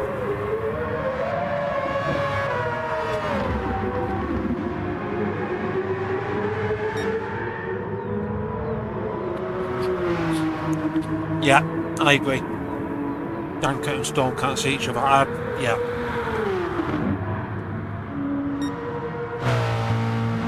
It would explain a lot.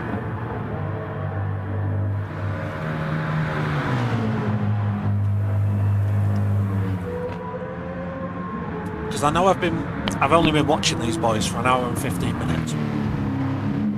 But I've watched a lot of sim racing. Anyone that knows of me knows I do a lot of commentary. Kind of my thing. You can tell that bloke's not dirty. You just can tell. The way he's raced so far, he's not. So I think you're right. I just think you can't see him. And we've had that before, haven't we? So is it a good idea then for in the next lobbies just to make sure all drivers like confirm how many people they can see? So if you've got one that says, oh, I can only see 14 people, you know there's a problem. Sorry, right, Croissant Eton. What I want to do now, let me just have a flick through and make sure there's no battling going on. I know we do have Sinister v Rob. This is interesting. Actually, P6, this P6 battle starting to lighten up since the pit stops have started to kick in. So we've got Rob leading this little pack. And then just ahead of him, you've got Sinister. But Bubo Lubo is in the ascendancy. He's on the fresher tyres, and he's arguably going faster than the two cars ahead. So could we see the Bulgarian 787 car?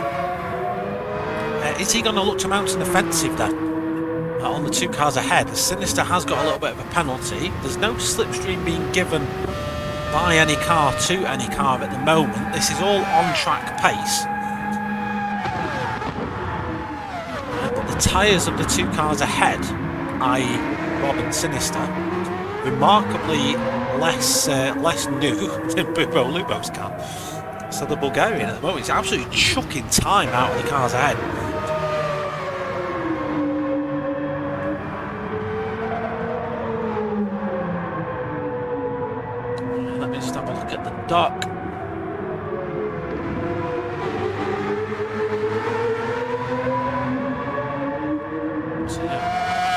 Lubo.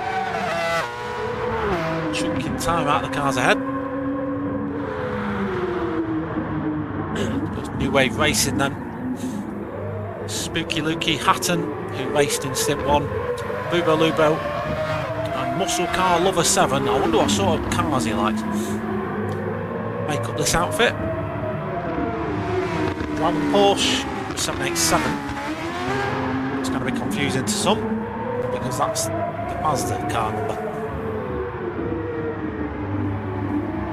Drive it with style, Jose Pettis. Absolutely mullered your name there. I'll have a habit of doing that. Bubo Lubo has the slip.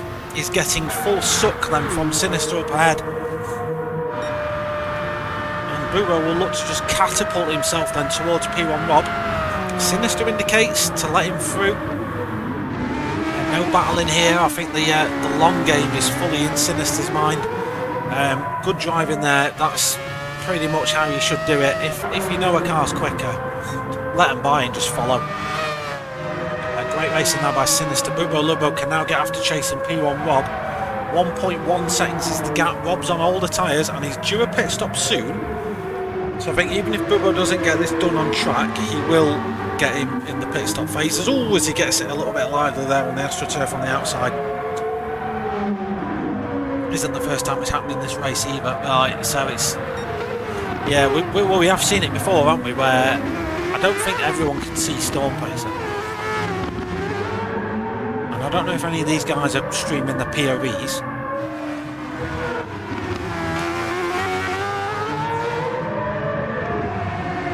But yeah, that might be something to look out for. So, jump on board with P1 Rob, looking back from the Mazda. Lubo then gets himself, we saw him do this earlier in the race where he goes for that wide line into the final corner, and the theory on that is if you can get your car putting in a straight line quicker, you'll be on the power quicker. It's all about the braking then between these two. Bubo Lubo on the fresher tyres should be able to get that one boxed off. Nice and easy move up the inside. P1 Rob on the older rubber just couldn't fight that too much. He might well have a pop back at him here though. Fresher tyres on that on board the Bulgarian's car just means through the long sweeping corner he can pull a couple of temps and be out of slipstream range. So let's have a look at some of these liveries, shall we? So I've been racing now cumulatively 4.5 hours. You will have seen the liveries, but let's have a bit more of a closer look at them. So that's Storm Pacer. This is the Porsche 962. Clockwork Motorsport, orange and black. Solid livery. Humble guys. Chromatic sort of style THD livery on the side. Orange and black again. Orange and black is somewhat of a theme, I feel. Another Porsche. I do like that one. Evil Dragon. Full throttle racing. I do like this one. I just like the design theme they've gone for with the stripes on the side and the little cutout on the front. Yeah, it looks good, that. Just the way they've incorporated the Race Against Dementia logos in there as well, especially on the bonnet, I think is a really clean livery. I like that one a lot. Splash, AequepaX. It's their event. You'd expect them to have a good livery, and they have. The purple and white. Again, really like that. The camera angles aren't giving me great views of it, but you know, we live. The ODC car, this was the one that really sparked out for me, this black one. Black and red, almost like a... They've got the designs on the side of it, almost looks like a glitch design livery. It looks really good. It's fading out there because it's serving a penalty, but yeah, that looks absolutely stunning. The Bubo Lubo team. New Wave Racing, as we actually should call it. I think they're memeing this a little bit because that's a Mazda livery on the side with a Mazda number, but it's a Porsche. P1 Racing's got to be one of my favourites. I do like that. P1 are known for their loud liveries, and they've gone for a rather subdued one here, which is certainly a winner for me. That black and gold, almost like the John Player type livery. I love that. Sinister. Hollywood's really clean looking car with the almost pastely sort of grey and yellow colours on there. Looks almost corporate, powered by TXG. Yeah, you can see on the side. It does look really good. The Furies 2 have gone for the Gulf. In the warm-up I spotted this. Looks really good. ATGNI, of course, that team. They've incorporated that into the Gulf livery. That's a really nice looking car. Virtual Racers Club currently staying out of the way of lap traffic with the orange and white. Just a clean car, not absolutely thrown together with sponsors. They've got VRC on the side, a little bit of what looks like a sponsor strip at the bottom with the black. Yeah, I like that, done a good job. Clockwork Motorsport getting the tow. Let's have a look at Clockwork. Can VRC see him? Yeah, they can. And then last but by no means least in the livery lookout, it's the TXG American, obviously going with the red, white and blue for the American flag. Incorporating the American flag on the rear wing. Yeah, love it. Looks good.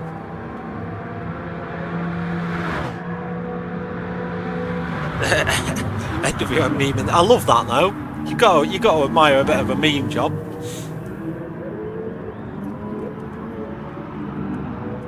Spooky Lukey, are you in the car later? There you are. So Hatton did stint 1, Bubo did stint 2, and Spooky Lukey, I'm assuming you're going to be in the car in the next hour or so. If not, it'll be the guy who doesn't like muscle cars, won't it? So I think we'll see Storm Pacer in the pits again very soon. They've been doing it every 30 laps or so, haven't they? That's what their theory has been. TXG will probably be in the pits soon. Very similar fuel between those two. Evil Dragon can afford to extend a little bit further. Splash hasn't long since been in. I say long since, quite a few laps ago now, but yeah, he's got nearly half a tank on board that car, so he'll make up some time in the pits. Callie, again, similar to Splash, not long since been in the car, been in the pits. Bubo Lobo, P6, he had the freshest tyres of everyone not so long back. It'll be a while before we see that car in the pit, I think. P1 Rob running 7th, I think we'll see him in soon. We did see him struggle on the tyres, although he's still lapping in the mid 27s, so doing good times still. Sinister, he's got enough fuel to carry on, but has he got the tyres in the Polywords powered by TXG car? Struggling on tyres that car is today. The New Wave Racing car is in the pits now, fumes for that one, so that'll get some new tyres and definitely some new fuel on board that one.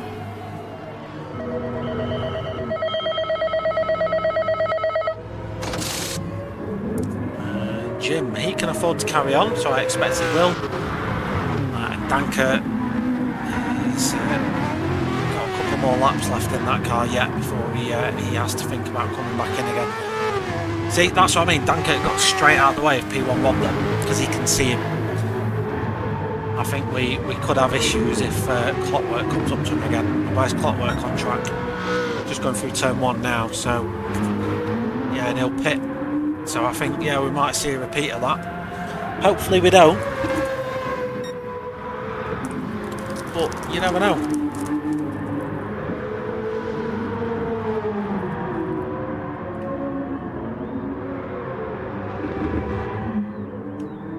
So I think we're about to see. This lap or next? We're about to see a bunch of pit stops happen.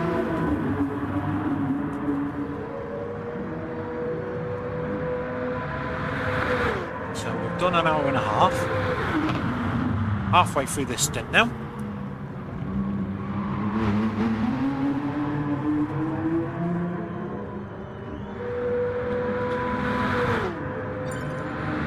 Oh no, another disconnect. So Sinister was running 8th and he disconnected. I can't even see him. It's 3 disconnects we've had now.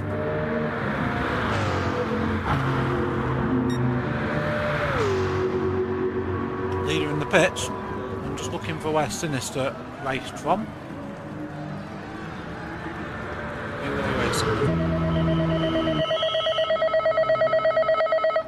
You were doing alright as well, you were P8.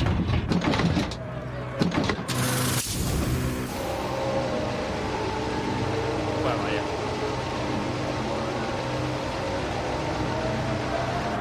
Hollywords. Of course it was.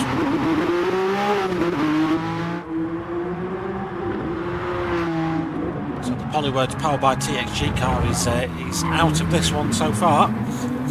They will go a lap down in stint 3. And that's going to give Sticky Bandit and Corey GT35 a little bit of work to do to try and bring their team back into the fray. Tom now in the pits for the organised outfit. He'll take on some fresh rubber and some motion lotion. That was Splash then on Evil Dragon. Click that so we can go back and have a look at it, but Splash on considerably fresher rubber. He's always just going to be able to retake that position. I'm just going to plug my phone into charge actually, because I've got the phone up for chat because it's a bit easier than using my computer. You're on charge there. Beautiful. Let's have a look how Splash did that. Yeah, Evil Dragon, you can see with the indicator on there, look, just saying go by that way, mate.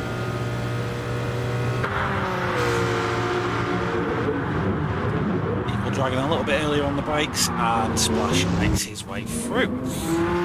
He's still 31 seconds south of Storm Pacer, but considering Storm Pacer has not really had any competition the entire race, has just been able to fly like an eagle at the top of the timesheets for the entire 1.5 hours we've had already. Doing a spot on job. The Evil Dragon not too far away from a pit stop. The Full Throttle Racing team will be running a bit of a contra strategy to those around them.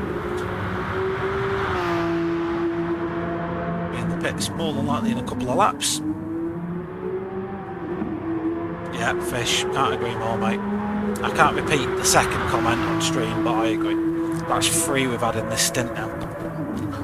So, if you are, and I'll say this again, if you're due to race in this, please like route a reset, all the normal stuff, clear cache, give yourself the best opportunity at being in the race at the end of it. Because honestly, you don't want to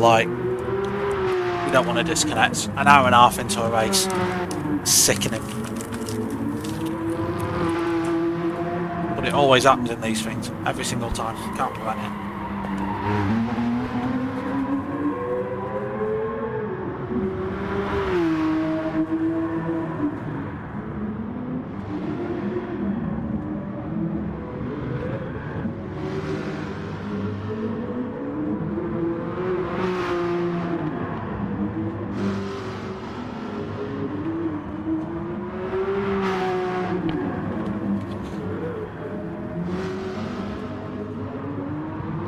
All that aside, we are doing this in support of Race Against Dementia. If you're watching this, and nearly 30 of you are right now, on the AequepaX Racing YouTube channel, in the description of this video I've stuck a few helpful links for you. I really don't mind you going away from the video to go and investigate some of them. There is a Just Giving page, that's the first one you'll see. Clicking that will take you to the Just Giving page. We're currently at £423 raised for Race Against Dementia. We'd absolutely love to get that above 500, so please, if you've got just a couple of quid spare, please go and do just that.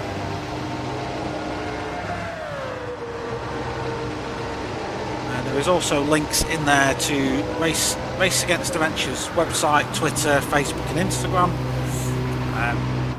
There's a link to AequepaX Racing's Facebook page as well if you want to give AequepaX Racing some love. For those of you that are just here for the pure thrill of racing, there's a link to a Google Doc with all the information on it for the race, the stints, the car info, the teams, basically everything you need to know. It's up to Tom, yeah, pit cycle down, so he's just pitted on lap 62. Yeah, they're running slightly different pit strategies. Tom's, yeah, he has pitted, yeah, he's been in a couple of laps ago now. We saw him in the pit. He's still there though, my god. Can't be doing way any more disconnects. Yeah, Tom seems to be covering off storm pace, doesn't he? So we flick through. There's gaps between most of the cars at the moment. We see the other humble guy's car in, and the America's car now goes a lap down to his sister team. Danker out. I've got to repeat the fact I was told about Danker earlier on in the race. This chap was racing with one leg. You know, come on, that's admirable. Really is impressive that he's doing this with that. So Danker, you have my respect, my friend. Thank you for turning up and doing the event.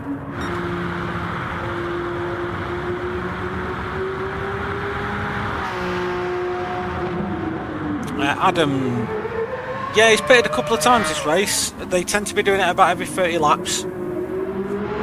There or thereabouts. A couple of them extended the last stint to about 32 laps. So maybe just to see him over to the end. Of course, with 126 laps forecast, if they can do 31, 32 per stint, happy days. I think the leading theory is going north of 30 laps just starts hurting you for turning tyres. Each team, of course, will have been testing. They've been able to set their cars up as well, by the way. So this is one thing that's ever so slightly different to some other events, is that tuning is enabled, I believe. So the drivers will have been setting these cars up for weeks. The teams will have been looking at their engineering docs, looking at everything, doing loads of testing around Fuji, setting their car up for optimum pace and optimum strategy. So like I said in these events, it isn't all about how fast you can do a lap, it's about how consistently you can do hundreds. So the fact that these guys have been going around to the degree they have speaks volumes to their consistency.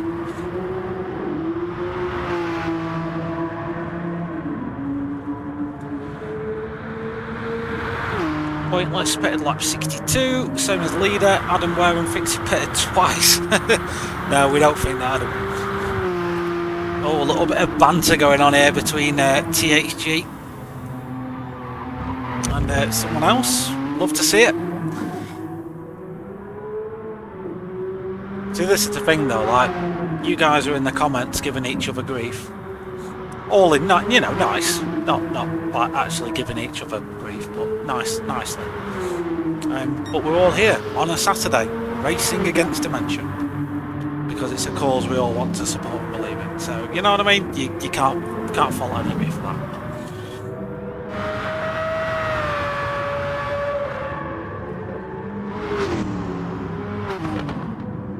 Where's Jim?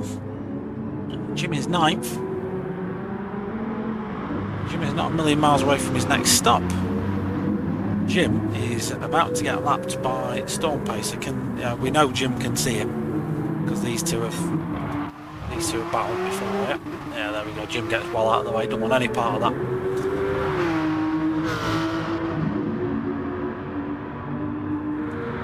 Says no, thank you.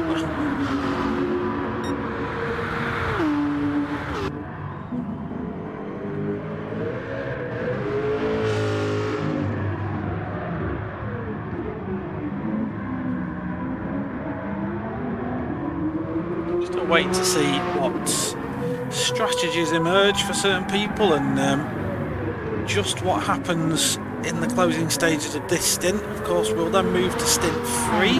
The streams will overlap a little bit, so the next stream will probably be up up and running way before this race even finishes. So make sure you go and jump on over to that one when the race starts, and you can go and follow the action. And we will be live each hour right up until 10 AM tomorrow morning. Through the night, through the morning. Hopefully we don't have any more disconnects. It's not what I want. A bit of a flash of lights there from Evil Dragon. Just letting meme car ahead know that he's coming to put a lap down,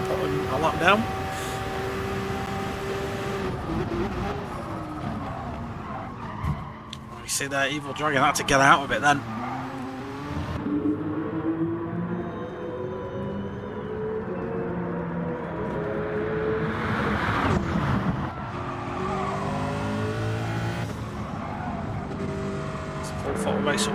Racing car able to go up the inside. It is.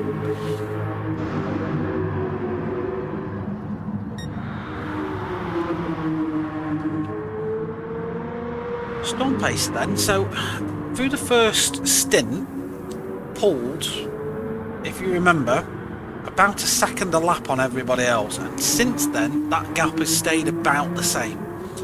So the 32-second gap that he's held pretty much since lap 28-29 of this race. There or thereabouts.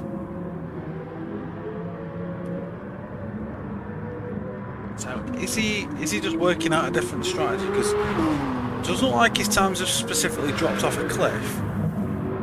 I just think other people have found their space and are now starting to lap equally. So now we've got SDM Splash out on track. He's P2 for AequepaX. Mercedes Sauber C9 car for them, and the number 41, 32 seconds down. But in actual fact, running similar lap times to Storm Pace, who was leading the race. This is setting AequepaX up for a good race so far. 14-15 seconds further back, we've got Tom for the Humble Guys. Number 78's car, that's far off a minute off the leader. And then we've got Callie,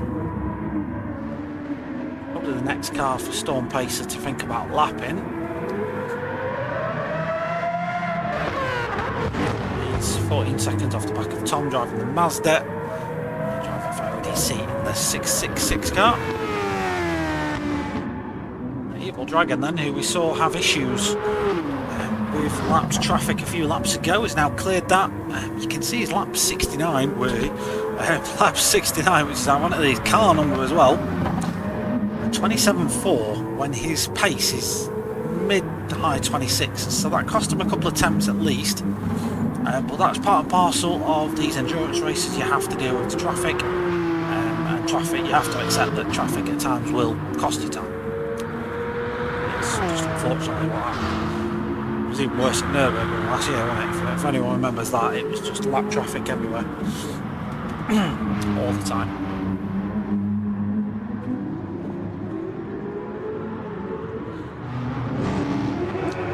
Lubo, since getting past Rob, don't forget there's been a pit stop happening between here as well. There's extended his advantage, but Rob's got back into the groove of doing very consistent lap times. There's a 1:30 mixed in there somewhere, but he's back on pace now. Furious 2 for ATGNI P8 for him. 21 seconds ahead, 21 seconds behind. Jim 22 seconds behind, 54 seconds ahead of Dankert. Dankert P10, last of the runners at the moment. Number 79 TXG America's car, having just gone another lap down to the P4 car there of Callie.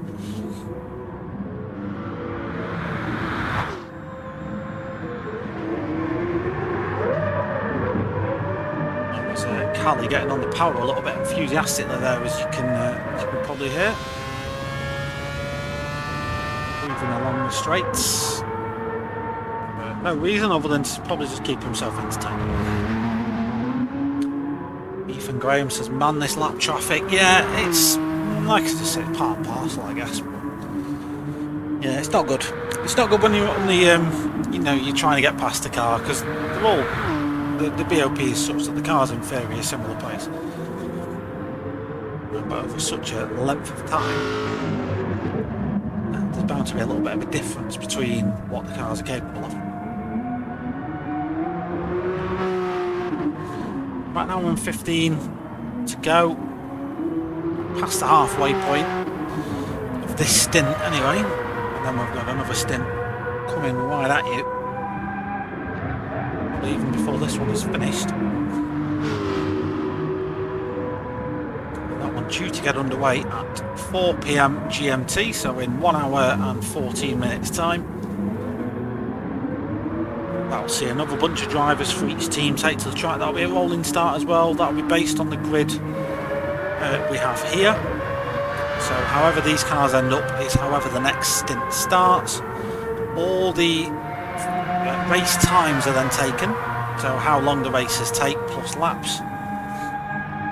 That's all added up at the end and we get our results. What Splash's pace compared to Storm? Similar.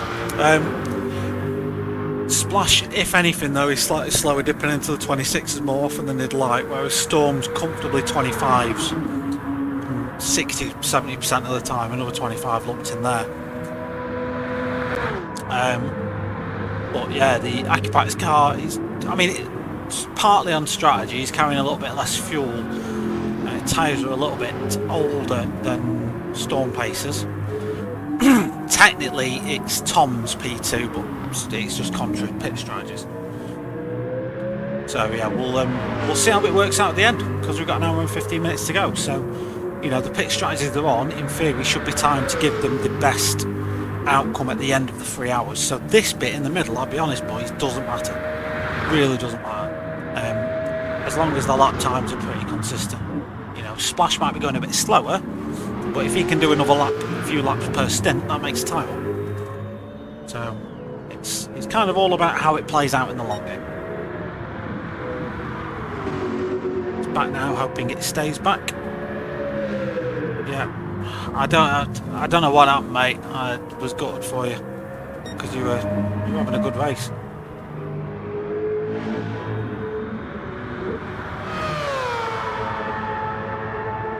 Sizable gaps between all the cars. The only real, I guess, thing is that we've got to pay attention to is lap traffic. Stint 1 was very close and competitive. This is more of a strategic game now. So Stint 1, as you tend to see in these endurance races, is you fight for your position. You want to get your team off to a good start, and your stint at that point, your objective is to be in the best possible position you can at the end of it, so that when you hand the car over, you're not the weakest link, so to speak. Whereas from here on until the very last stint, it's all about your strategy. It's all about minimising time spent in the pits, minimising time to lap traffic, keeping yourself out of trouble, staying as damage free as you possibly can. So sometimes it's just about damage limitation. We've seen some cars put that into action, maybe go a little bit slower than they have to do in some cases, but just to keep out of trouble. Trying to, mate, you know, I was watching you for quite a bit. Don't get me wrong, I actually commented a couple of times on how you'd lose the back end of the car, but then you just turn it into a drift and just drift around the corner instead. Hopefully you hopefully we don't have any more internet issues for anyone. We just don't want to see it. Simple as, really. So yeah, if you're due to race at 4, reset your router, kick everyone else off the Wi-Fi, turn the kids' tablets off, stop them watching Paw Patrol or whatever they watch. Racing is here, and we're racing against Dementia today. Don't forget, we've got the Just Giving page up. It's in the description. You can go and check that out. Click the link, go and donate. If you do donate between now and the end of the stream, I will shout you out. click the description down. If you're on the chat now, it depends what you're watching, but on mobile there's a little arrow next to the whatchamacallit, it's a little arrow next to what the name of the video is. If you're watching on PC, you should just be able to scroll down and see it under my channel, under the channel name. Either way you choose to do it, the link will take you to Just Giving. You can go and donate. All proceeds go to Racing Against Dementia. That will be live throughout the 24 hours. I'm sure the other boys on stream will be regularly encouraging you to go and visit it, have a look and all that stuff. Carl Smith, you were doing good, yeah he was. Sinister, I have to admit I do a lot of drifting in my spare time. I'm not focused on racing, so that probably helped. We can tell. Yeah, it was. We can tell, mate. you were quite plainly just having a laugh. Right, can Storm Pacer and Danker see each other? So this happened a bit ago, where Storm Pacer was trying to put a lap on this car. Unfortunately for Storm Pace, there was a bit of a collision, and the theory is that these two cars, Dankart can't see Storm Pacer. We don't think he can see it. You can see how much it's glitching now. Look, yeah. Could be, or no, we're all good. Storm Pacer survived. Bit of a collision.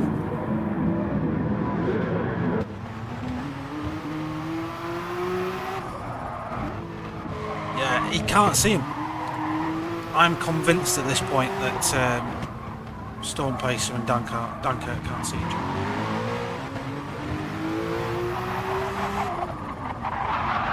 And that's why you're getting this.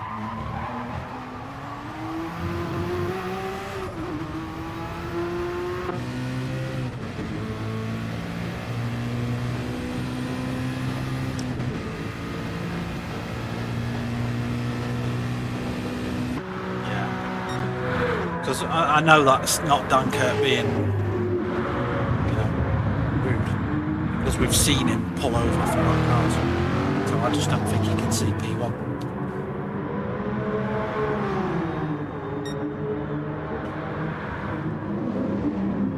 Splash and Tom then. So Tom's lapping quicker. Tom also has more fuel and tyres on board. Leads me to believe Splash's times are dropping off a little bit because of his tyre wear. 26.4 this time round.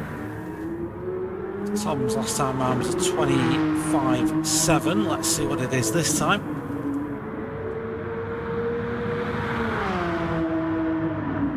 So dip into the 26. So 26.1. So yeah, a couple of attempts quicker than Splash. Different strategies, of course, for these boys. So I would expect the pace to be slightly different at different parts in the stint.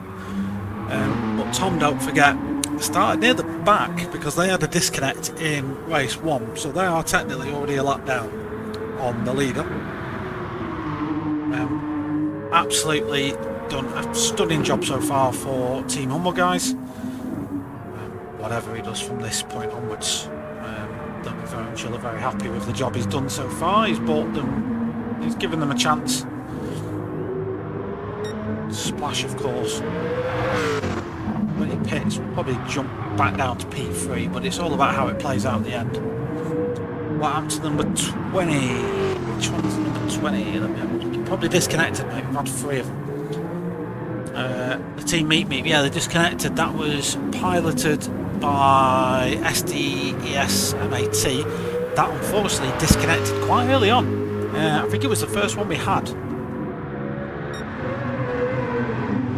It was then followed by MRC Race Asylum, the 420 car that was running, I want to say P2. They were running P2 at the time and they disconnected, and then we had a disconnect for Polywords, who were also out on the stint. So yeah, 3 cars out, just never want to see. But yes, doubtful, that's what happened to those races. We do still have 10 cars running, and the cars that got disconnected, they'll be able to rejoin for stint 3, albeit lap down. So when does Splash pit? I guess he has to make a judgment call really on what his pace should be at this stage in the race, and if he's there or thereabouts. Lap 79 now. If we're looking at roughly 30 lap stints for tyres, we think fuel can go 60 laps. And in theory, you could fill your tank up now and get to the end of the race with ease. So whether the tyres would do it, they probably wouldn't. Certainly not a soft compound tyre, which tends to really feel the pinch after about 30 laps or so. I would expect the next round of pit stops will be our last for this stint, so that will really give us a picture of where people are for this one and what the strategies have meant for each one. Tom has been reducing that gap to Splash then. It was 16 seconds I think when we first checked in on these boys. It's now down to 13.2. Another 25.8 there for Tom, so he's definitely in the ascendancy at the moment. 26.4 that time round for Splash in the AequepaX Racing number 41 car. He did handicapped, yeah, he DC'd quite early on. So unfortunately that car's out of this stint, but they will be back with another driver at the helm next stint.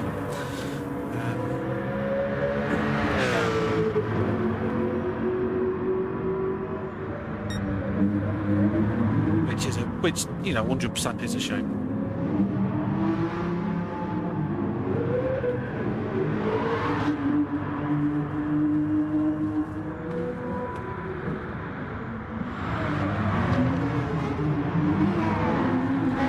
Dragon then for racing.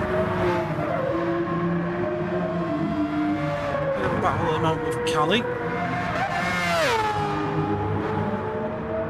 Dragon's got that P4 sewn up and full tank enough, pretty much full tank of fuel on that car, 3/4 of a tank. So that car be nice and heavy. So Cali's only got a quarter of a tank. Evil Dragon for Full Throttle Racing has slightly better tyres. So his stint this time, I reckon he'll be probably trying to he'll be doing at least another 10, 15 laps. I should imagine. And then probably have fresher tyres towards the end of the race. With some of these cars, like a Splash, you might have to do another stop or two. We have got 45 laps remaining, and I'm not confident that a set of tyres can do that one. Might be able to, I might be wrong. You just would struggle. Really struggle. So these cars then, so for those of you that might just be tuning in now, if you haven't been watching already, the teams have 4 cars to choose from. So we've got the Mazda 787B, the Nissan R92CP, the Porsche 962 and the Sauber Mercedes C9. Cars are bopped, so that basically means that they have a balance of performance added. We've only got one Nissan in, I think. Can't remember who's driving that one. Go through and have a look. So they're all balanced of performance, so they have roughly the same on-track performance. That doesn't mean they've got the same power and weight as Splash Pits now. But they're all roughly thereabouts 900 kilos and 800 horsepower. No hybrid systems, no batteries, no curves, no nothing like that. Just pure horsepower. Is there a way to donate with PayPal? I think if you go on to... It's just giving thing, my friend. So you have to have a look at... I'm just going to have a look myself now.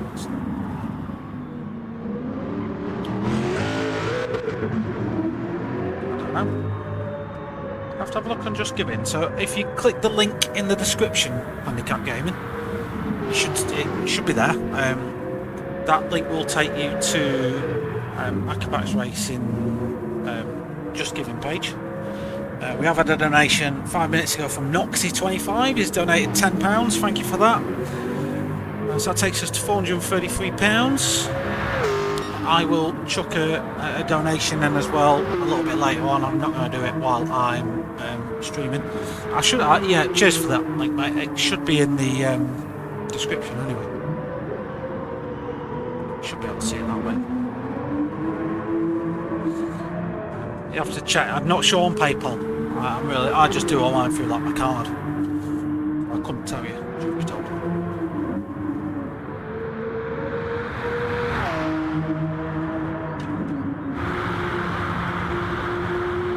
Okay, so Splash after his splash and dash. So he's gone just under half a tank of fuel. So yeah, he's not aiming to go the full distance. So Splash really has got to put his foot down this stint because he's going to have to pit again. Whereas what I think Tom's going to try and do is extend this and make it so he only has to do one more stop. I might be wrong. That certainly looks like what they're shaping up for. And I think the same for Storm Pacer as well.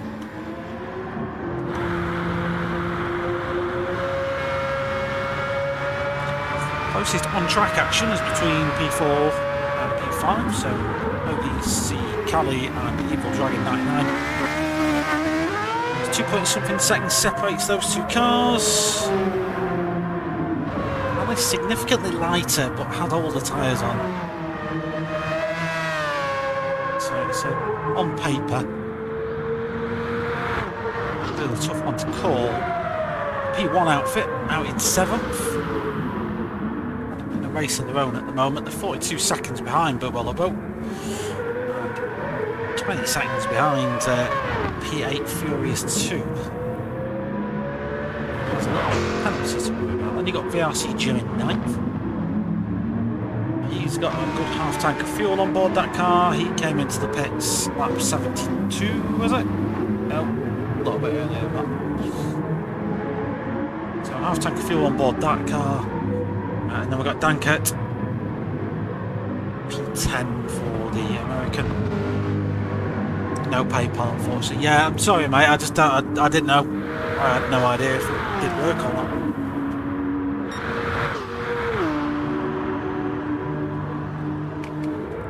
I had not a clue.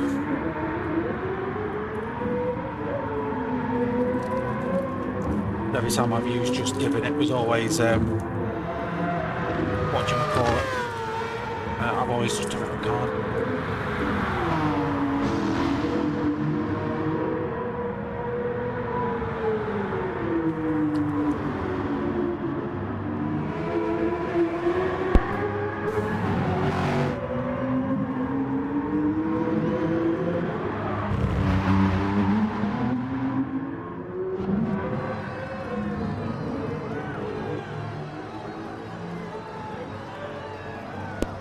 In comes Bulgarian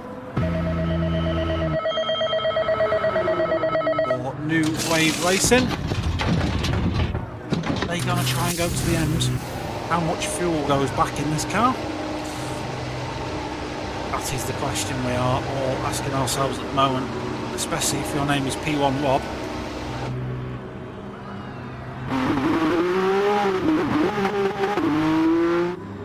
3/4 of a tank.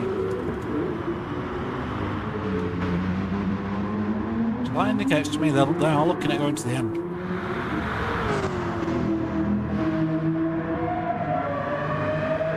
they come out ahead of the P1 team. Look to just get out of the way of the leader as the leader goes through. Stand 2 laps down on the leader. Storm Pacer, honestly, has just been on another level this race. Just absolutely dominant for Clockwork Motorsport. As consistent as you like, but consistently very, very fast. The 25s have been the order of the day, really, for him. We've had another donation come in from RA8, the Vest 83. It says, for all the effort, Bob and Philo, and a great cause as well. Yes, of course, Bob and Philo both suffering from disconnects. MRC Race Asylum. That is the nature really of online racing. To categorise it, just imagine you're in an endurance race in real life. Le Mans 24, You go out for your opening stint, you run in P2, your engine blows up. You go many laps down, fix it, you go out, blows up again. It's what it's like. It's absolutely gut-wrenching. I really feel for the 3 teams so far, 4 teams actually, that have suffered disconnects. So we're looking at one of the teams that had a disconnect in Stint 1, currently being piloted by Tom. This team, yeah, they had a disconnect in Stint 1, so I think they were leading at the time. I want to say they were.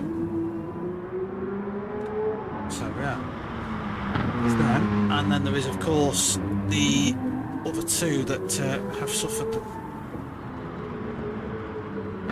Philo DC. No, it was Philo DC'd in Stint 1, but Bobby took over the car for Stint 2. Obviously the same team, just different drivers.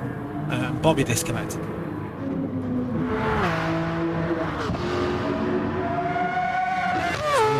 Both.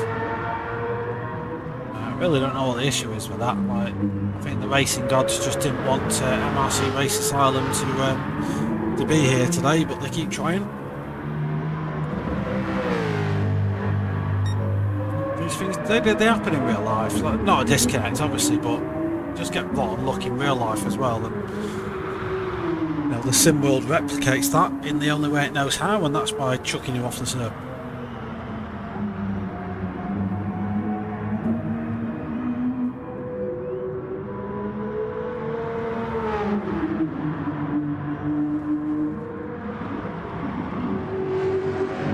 So, Splash, you're my unknown for today, my friend, because I just don't know what you're doing with strategy. My gut feeling is that this car's going to look to come in again, probably after like 105, something like that, you know, so they've got a relatively quick 2 stints to come. Whereas I think this team, the Humble Guys team, are going a little bit differently. I think they'll stretch this out. They've got another, 15 kilos of fuel on board that car, which should be enough to take them into the 90s as far as laps go. Yeah, Bobby was P2 as well for MRC Race Asylum. They were both running high up, they disconnected. But either way, it's in whatever sense, I guess, no matter where they are on track, it's never good to lose a competitor. For any reason. You know, but disconnects are just pretty sickening. I don't like them. So VRC Jim, P9, is behind P8. But unfortunately, he's a lap down to P8. Just check that. He's a lap down to him, so not full position that. And I don't know what's happening with Jim's brakes. If you notice, his brakes are going on and off all the time. I've only just noticed that.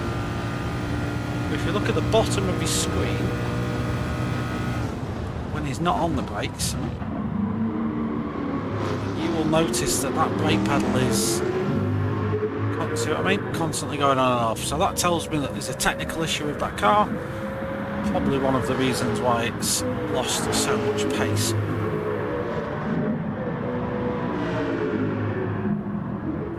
That'll be causing him all sorts of grief. It's only a little bit of a brake press, but it's enough. In these cars, that is enough to cause issues, even if it's a case of weight distribution in the car. I'm sure you've been in the car yourself, and whenever you brake it pushes you forward. That'll be happening to him. Just on a bit of a smaller scale, you know. When they really had good pace. They did, mate. Yeah, they did. They were going well.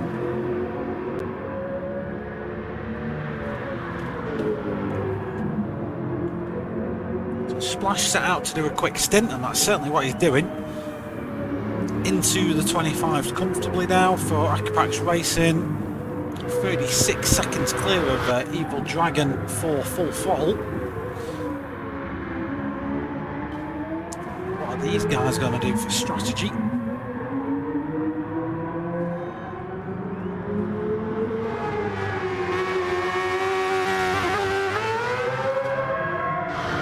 know the only reason I noticed it? The ABS light. It's the only reason I clocked it. See, it's on, flashing.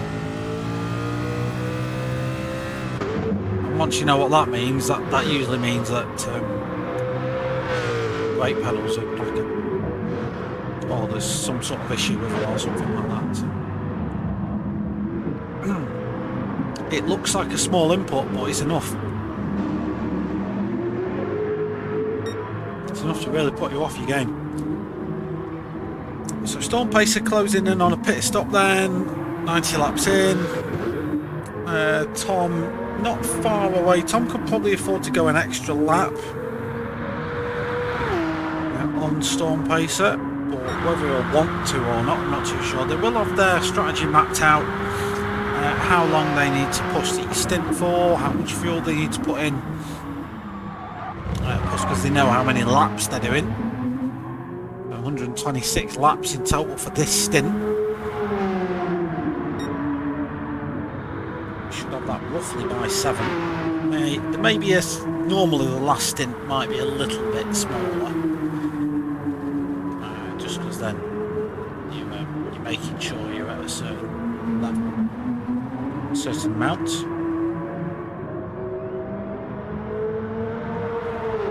Sinister, not gonna lie though, glad I remembered to get the livery from my car before I joined the lobby, otherwise I'd have joined with the GT4 Stealth.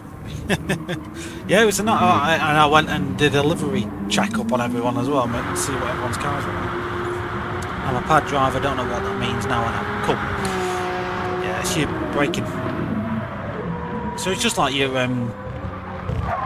trigger being broke, you know what I mean? So it's constantly pressing just a little bit, not a lot,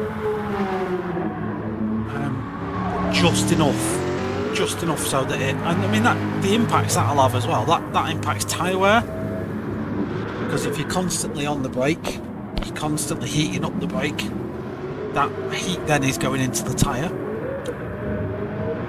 It means your front tyres are always running a bit hotter than they should be.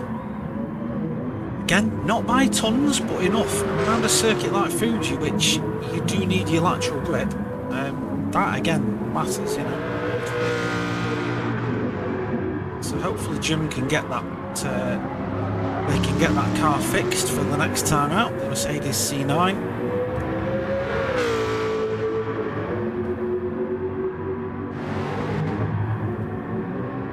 Dunkirk then 8 seconds back now. Can Dunkirk do anything about Jim? He's got 45 minutes remaining to try and do something about him. Gap is 7.8 seconds. Can the American reel in the BRC car ahead and get their team another position up? Of course. Find out.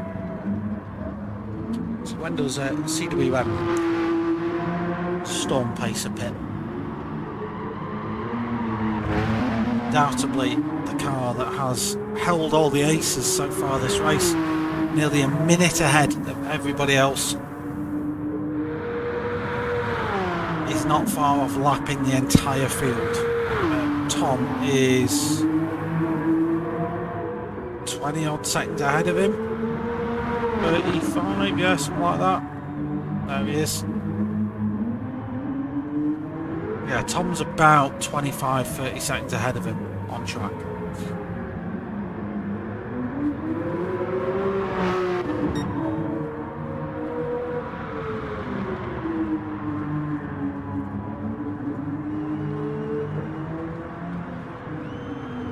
Stop Pacer, sorry, just burns off a little bit of that penalty. Like I said, they seem to be going quite organically through the race anyway. Drivers aren't really having to worry about them too much. So you see Splash then just done his personal best lap of the race, a 25.4. Leapfrogs to 25.5, he'd done the lap before, so the pace is certainly improving there from the AequepaX Racing car. Dragging, holding down P4 for full throttle racing at the moment, 31 seconds ahead of the ODC car. Goes a little bit deep there at the chicane, but gathers it up nicely on the exit and away he goes. The ODC car then 5th, 32 seconds ahead, 32 seconds behind, nice and comfortable. Lubbo just begins his 92nd lap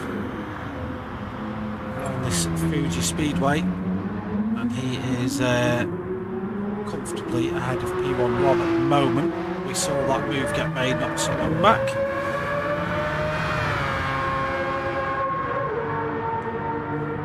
So P1 Rob has 13-second advantage over the Furious 2 behind him.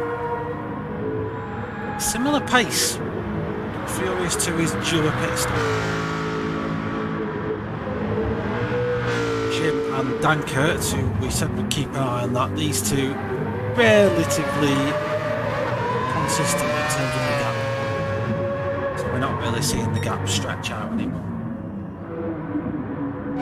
So yeah, Tom's going to stretch that for another lap. He goes through once more into the 26s just. Will Storm Pacer come in this time round, or will he choose to try and extend it?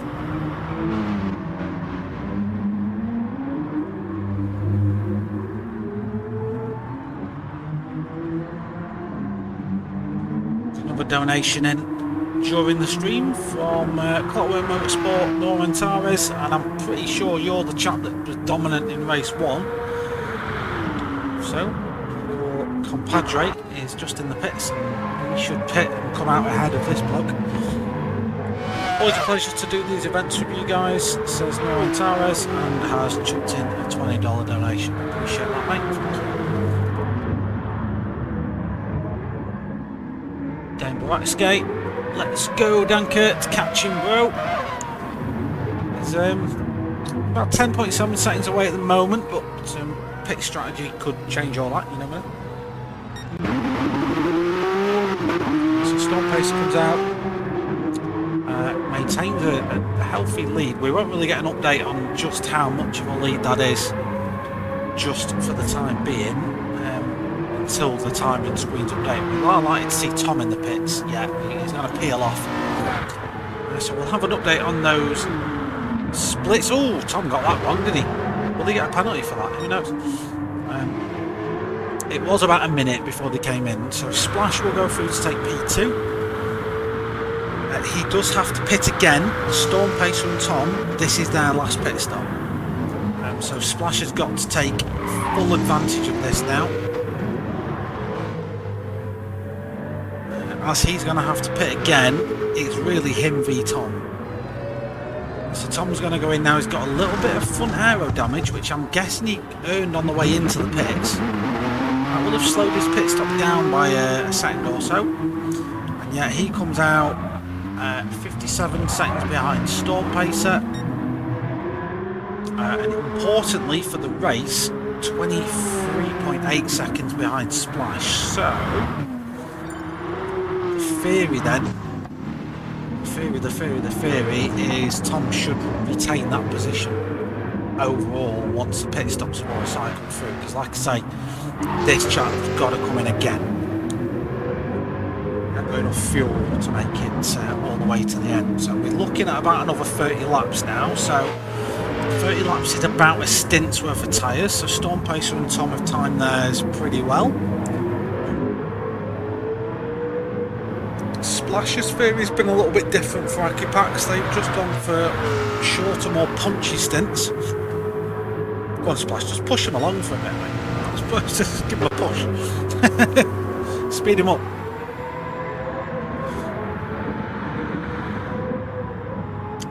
Dankert's not far from pit either. Jim's got a pit again. Furious 2 will probably be in this lap. P1 Rob, they have to pit again. Yeah, they will. Big Rob Lubbo, I think he's done his... He should be done, actually, looking at his fuel.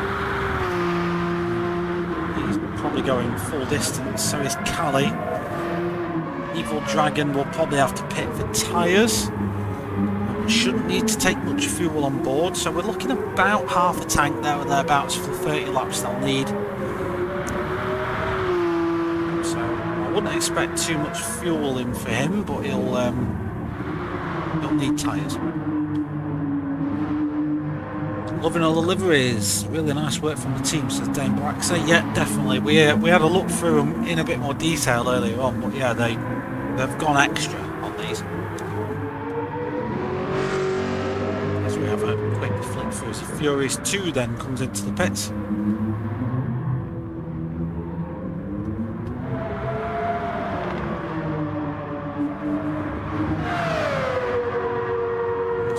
Jim gets out the way of Callie.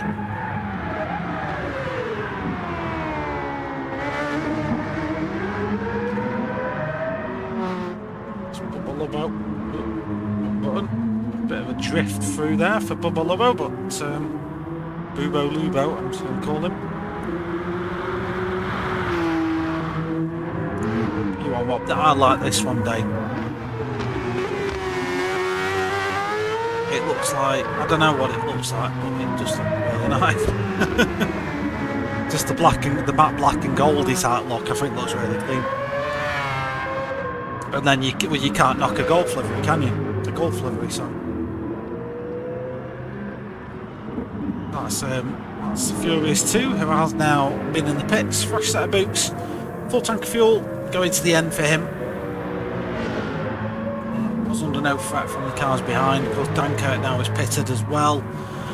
He is going to the end. Now, he was in an indirect fight with Jim. Let's see if he can reduce that deficit. In comes the 69 4-footer racing car. He will come back out in P4. One of the cars ahead of him still does have to stop, but I do think Splash is still safe. So this car now just has to make sure it's safe from Callie, which should be. See Storm Pacer putting a lap on Rob. Rob just gets out of the way. Tries not to hold up the leader. Splash trying to put a lap on Jim there. You see Jim just gets clear out of the way of Splash. When will Splash pit? I think he'll do it until the end of his tank, really. Because he's not going slower on his tyres, is he? He's not losing tons of time on those tyres. So he doesn't have to pit yet. So if he holds out for another 3 or 4 laps at least, he'll have fresher tyres at the end. Just see the P1 car in the pits. So this is obviously a scheduled stop for these chaps. No damage on board the P1 car. Probably just covering off the Furious 2 stop.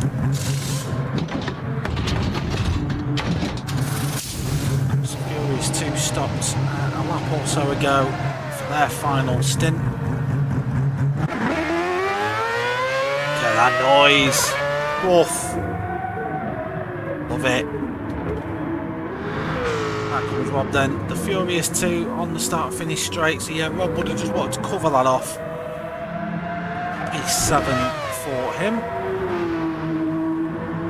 Bubo Lubo. P6 on the start finish straight as well. A good races, Bubo Lubo. The Bulgarian. He's been just doing his thing, not always breaking that deep, but yeah, just a rare mistake from him there.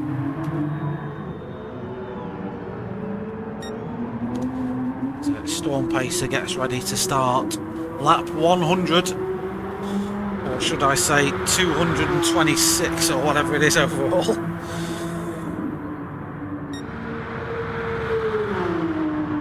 He goes again. The crowds here at Fuji go wild then for the Clockwork Motorsport car as it begins the final 26 lap stint. Most pit stops should have cycled through now. We've got Splash that still needs to come in.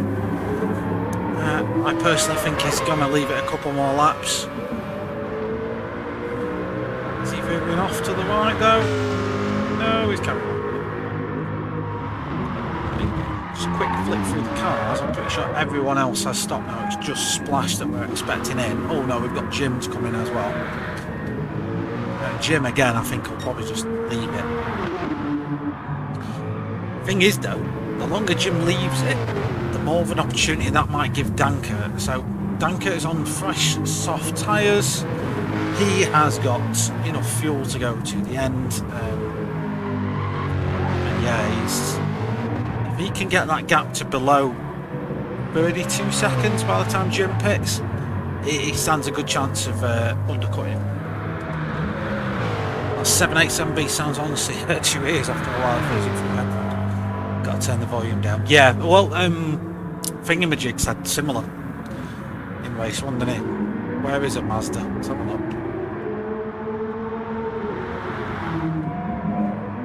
Yeah, you can hear it. So I'm just going to be quiet for 20 seconds. I'm just going to let you listen to this.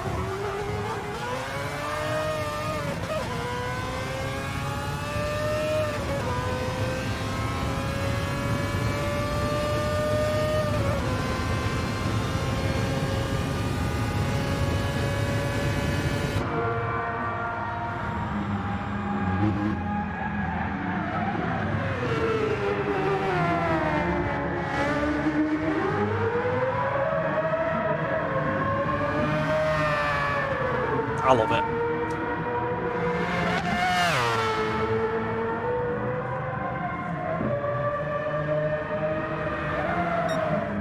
I've done a race in these cars. They're a pig. They're an absolute pig of a car. We're kind of spoiled with our modern luxuries. I mean, sim racers will have paddle shift and all sorts, but you know, if we just go on board with Splash, for example.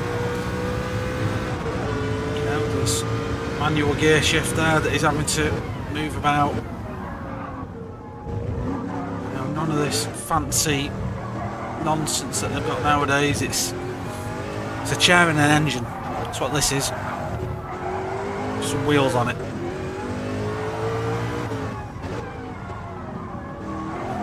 They're not a comfortable place to spend 24 hours if you're doing it in real life.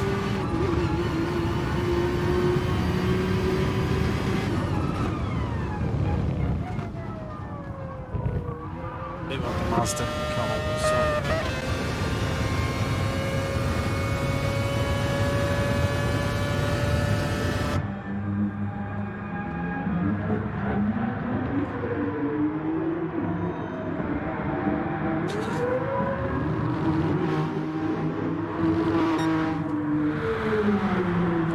TSO30D tuned into an LMP2 car. I've got to be honest, I've not really got much experience with the Group 1s. This is why I ummed and ahed about doing commentary on this, because one of the things I like to do in commentary is talk a lot about the cars and the engineering and stuff, but I don't know enough about them, and I don't want to embarrass myself in front of potentially hundreds of people, so that's why I've not really spoke about them, because I don't know enough.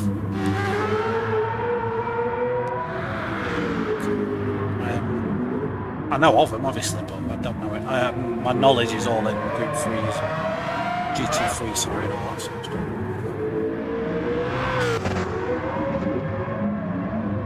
Yeah, more of a GT race. So no doubt then this is the last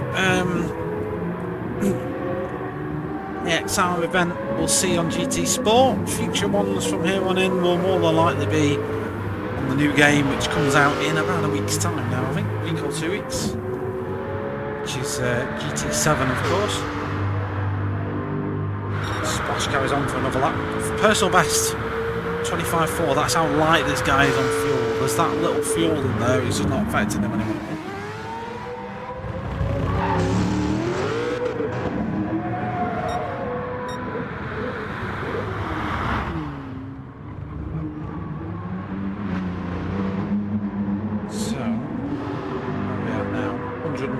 Laps. Splash still hasn't pitted. So yeah, this next stint for Splash is going to be real quick. It's going to be a get enough fuel to get you to the end, and try and fire yourself ahead of THD Tom, who I think, looking at the times then, will probably get him in the pits. Jim then comes out the pits. Where does this put Danker? Let's have a look. Danker, you can see him agonisingly close for the THG Americas driver. Gets turn 1 tidy as anything. But the gap is 4 seconds, and can Dankert do anything about it? Jim now is going to have fresh rubber, enough fuel to get him to the end. It's a battle to keep an eye on for sure. 6 days, right.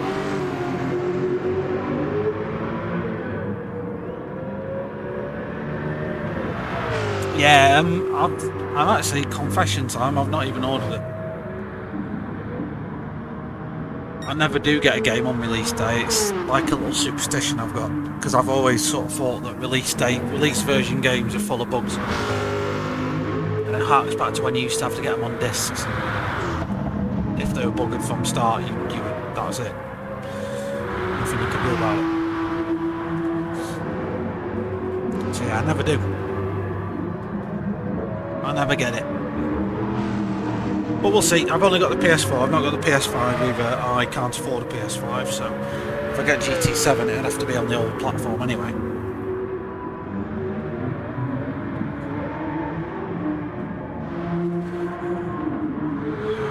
Battles to watch out for then in the closing 30 minutes or so. We've got the battle for P2, which is between Tom and Splash. Now it looks like it's 30 seconds on the road right now, but that's Splash's pit stop.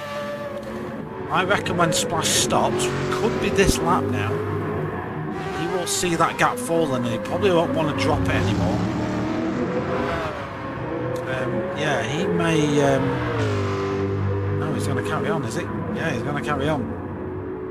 He's extending as much as he can. And then, of course, we've got Dankert v Jim. Dankert in the last lap or so has been chunking time out of Jim. And he's gaining. So the battle for P9 as well is something that we might well keep an eye on. As Dankert chases down that guy right there who makes a mistake through the chicane. That is going to bring Dankert back onto it. The one thing that could spoil the party here is this guy who's coming through to lap them both. Now don't forget, Storm Pacer and Dankert can't see each other. Storm Pacer can probably see him, but the guy, the number 10, Dankert, can't see Storm Pacer. He doesn't know he's there. Whether that's been communicated to him or not, I don't know. So whether the THG team bosses are saying you've got a car coming up to lap you, you know, lift here or do whatever, I'm not sure if that's being said, but yeah, it's potentially going to cause issues.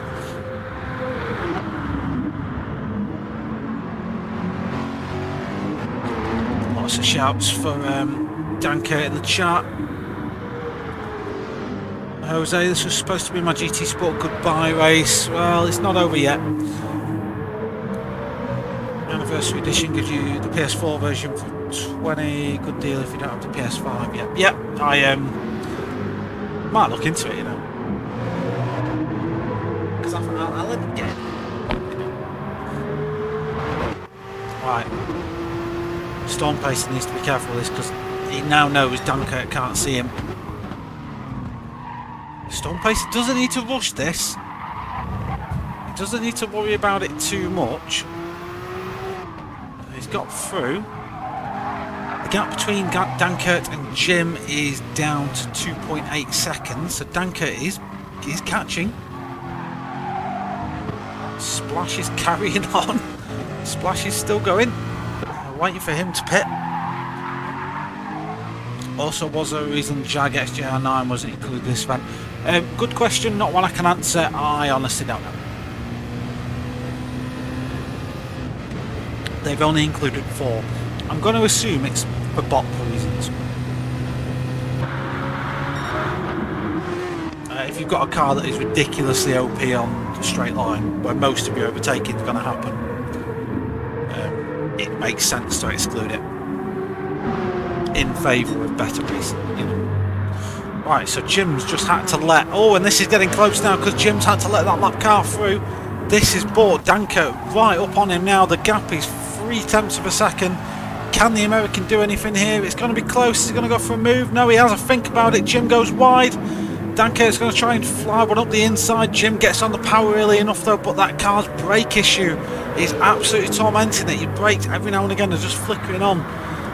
Can Jim defend here to Dankert? Dankert thinks better of it. We see Splash in the pits as well. This is it then, the final 23 laps.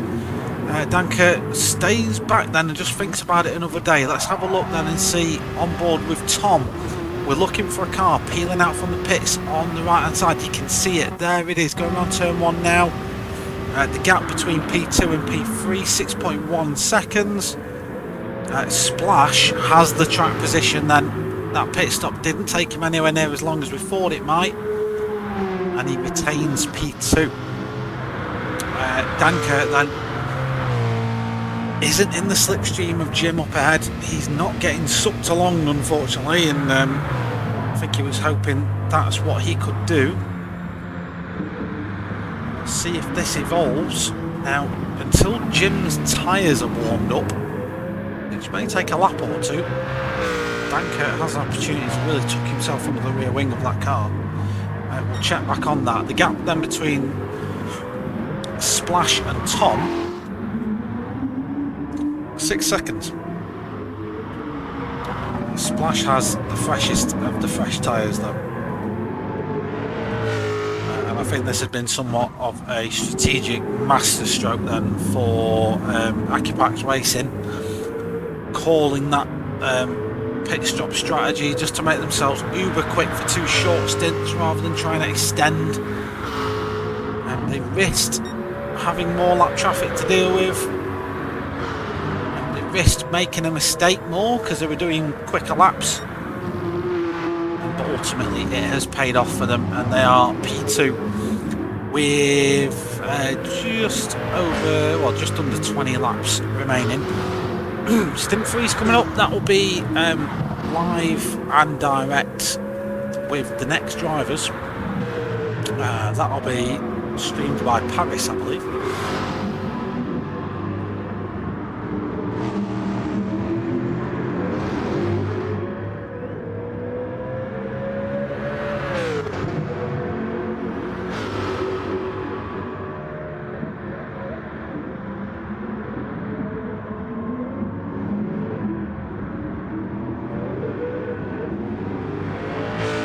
Reading the comms chat. Come on, Splash, says Fish. Get him, Dan, says Jose. Come on, says Dane. There's a yellow flag out somewhere. Someone's decked it. Who is it? Oh, it's P1 Rob.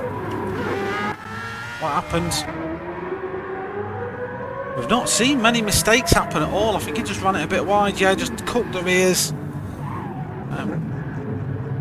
Unfortunately didn't incur any damage, but that has put him under pressure then from the Furious 2, who is only 4 seconds back now. Furious 2 racing for ATGNI, number 24 car.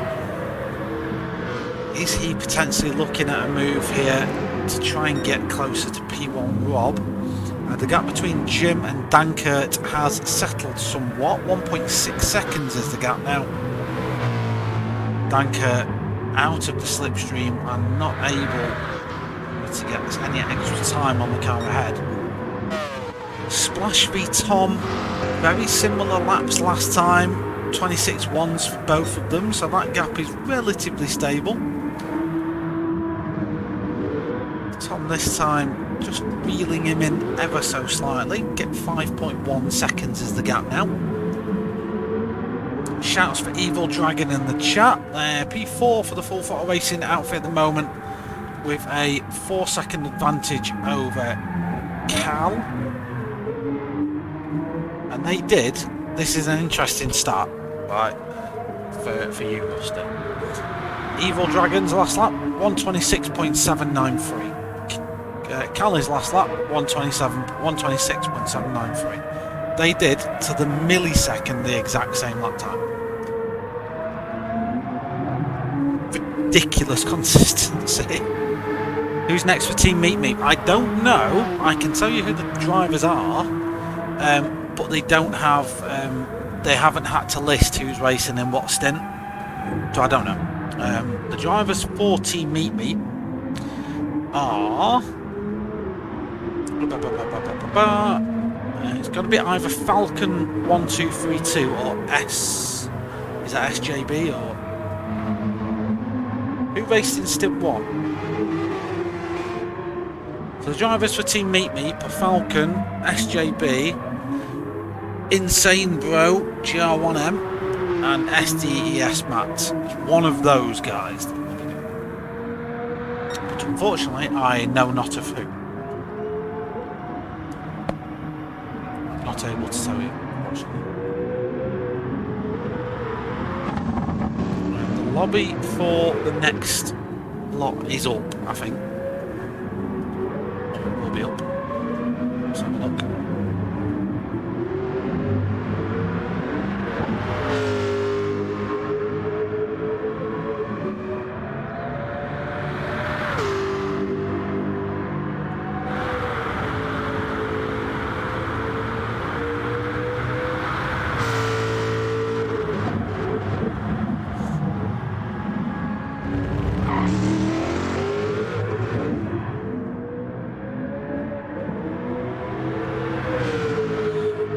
Catching up on the chat, seeing what's going on. Hoping if I say nice things they'll let me through.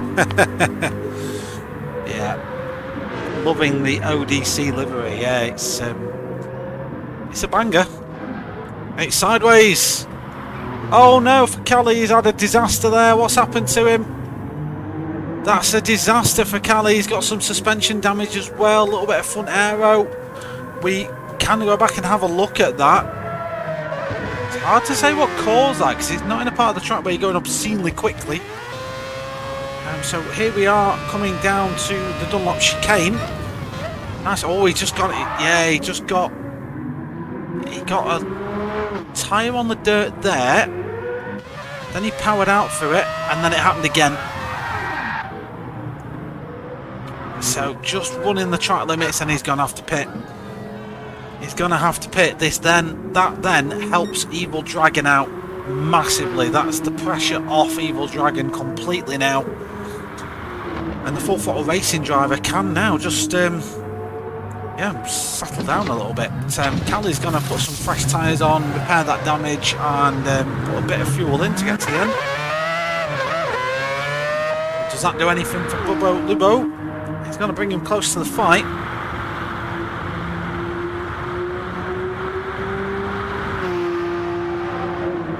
9 seconds then between Bubbo Lubbo and ODC Tally. That livery is nice. Unfortunately, he's scratched it a bit now, but yeah, it's a nice looking car.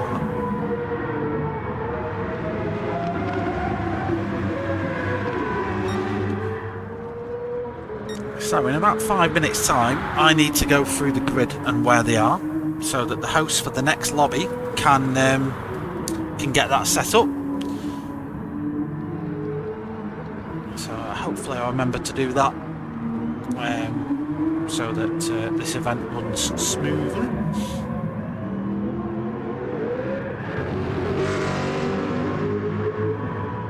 So we've got Splash then. The gap to Splash and Tom is pretty consistent. I would say Splash is pulling out a bit more of a gap though. Tom struggling at the moment to really do anything about the car ahead.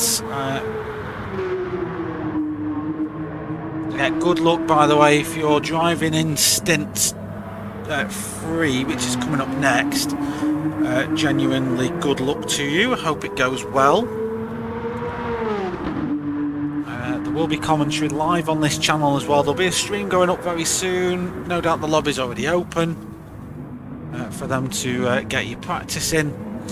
And last shout from me, ladies and gents, the very last shout, just for the Just Giving page. The reason we're all here, we are here not only to have fun racing, of course that's what we all want, but we all want to raise money for Race Against Dementia. There is a Just Giving link in the description. It's pinned in the chat somewhere as well. You can go and throw some pennies at Race Against Dementia and help fight dementia together. That's what we're all doing. Storm Pacer just clicked a minute ahead of anyone else.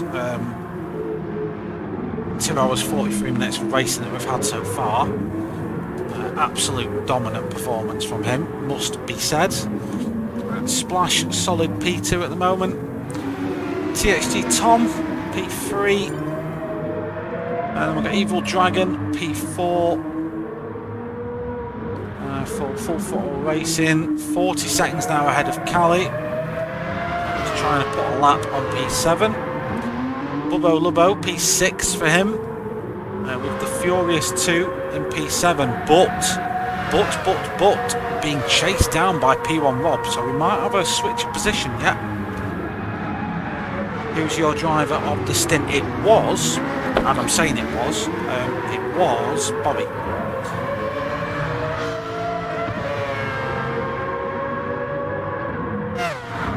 Next stint, I don't know. I have no idea. Oh, Dankert's closed back up on Jim. Right, I know you guys got hyped for this fight before, so let's get hyped again. He's got slipstream. This time he's got slipstream. I don't know if he's going to be close enough by the time we get to the braking zone, but my God, it's going to make it close. So this is Dankert against VRC Jim. Dankert maxed out as fast as that car could possibly go. Heavy on the brakes, then tucks it in for a nice apex, looking to pick up the throttle as soon as possible. Jim does a great job at getting the car pulled out of that corner, though, and just pulls a little bit of time back as we see the Humble Guys America's car goes to war then against the VRC car. It's all about who's got the best lateral grip, and Jim's got the fresher tyres, but Dankert's got the aggressiveness at the moment. He just gets that car nicely tucked in. He's pulled a couple of attempts back on Jim. Next slipstream zone is here then as they fire themselves down towards Dunlop for the 111th time of asking today. Heavy on the brakes, and you want to get a good exit out of the chicane, and he goes for a wide entry into that. Careful of the throttle. We have got a lapped, we are going to be soon lapped by P4. But again, in a moment, we're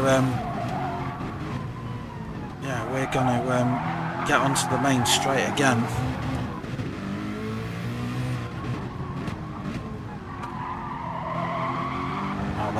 The time's just stretched a little bit. I'm nearly out of water as well. He's just out of that slipstream range, so we'll come back to that. I just want to check in on how this one's doing. There's the P1 car. He's trying to pick up another position there. Nice and light on the brakes for Rob, but unfortunately the Furious 2 just able to fend him off for the time being. Rob will have to try and just get himself in a position again, just like we saw Dankert did a lap or so ago. Just get himself in a position so that he's getting the slipstream for the main straight. The ATGNI car needs a good exit, and he's got that, to be fair. He's pulled some time away from Rob. Rob not going to get the suck down the main straight, and the Furious 2 lives to survive another lap. Gap between Splash and Tom is growing, unfortunately, so I don't think we're going to see much of a battle for P2.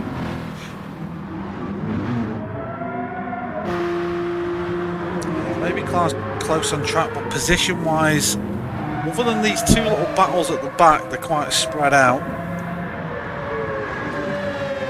Rob just abusing track limits there. He might pick up a little bit of a penalty for that little excursion onto the gravel. Yes, he does. He gets a second.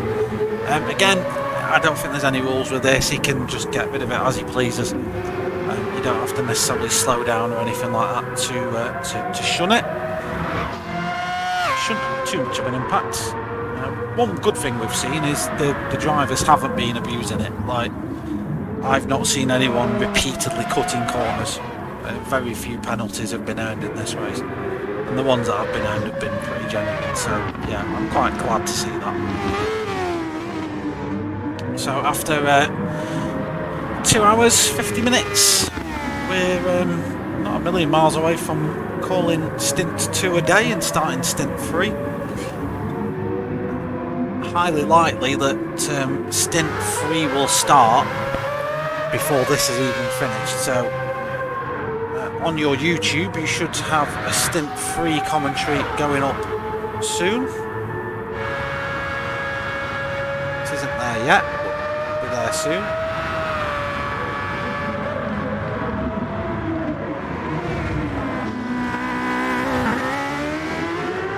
Let's have a check on Jim and Dankert. Oh, it's grown again, unfortunately. Lap cars have got in the way. We saw this happen last time though, when Jim was getting lapped, and this is Evil Dragon for Full Throttle Racing that's coming through at the minute. Jim lost a couple of seconds last time he had to let a lap car through. Will this ignite in the final 10 laps then? We're going to go just over the 3 hours with these laps, I think, so they might consider reducing the amount of laps we do in future stints. Or we'll just have a very, very short stint for that. Could well happen. Not stint 4, stint 7 or whatever the last one is. So Jim then, going to have to give way in a moment to Evil Dragon. When he does, will that 3.1 second gap that he's got to Dankert reduce? Or will Jim be able to maintain his pace? Gets the flash of the lights there from Evil Dragon. I'm coming, let me through this next corner please. Jim obliges, and yes, he does lose a little bit of time. Not a lot though. Jim was quite sensible in where he did that, so he didn't lose a ton, and he may get a bit of slipstream now from Evil Dragon, just to help him defend from the Dankert behind him. Interesting fact, Splash is catching Storm Pacer by a couple of seconds. Granted, it's a full minute that gap, so I don't think anyone's going to knock Storm Pacer off his perch for the time being. Right, we've got 10 minutes to go, so for the purpose of the host that's next, I'm going to go through the grid. So P1, Clockwork Motorsport, Storm Pacer.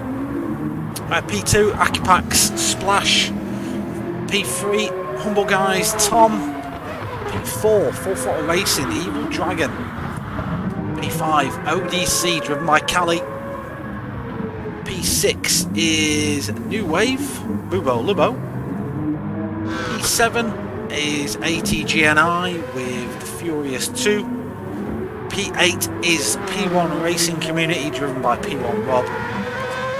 P9, Virtual Racers Motorsport, driven by Jim. And then P10 is the Humble Guys Americas, driven by Dankert. Unfortunately, we have had disconnects today for MRC Race Asylum. We've had them for Meep, and who else have we lost? Polwords, haven't we? Yeah. So we've lost 3 teams out of this stint. Hopefully that little rundown helps the host for the next stint. And we can go into hour 7 of this one. So we've done 6 hours of this so far. That's how long this has been going on. We started at 10 AM this morning.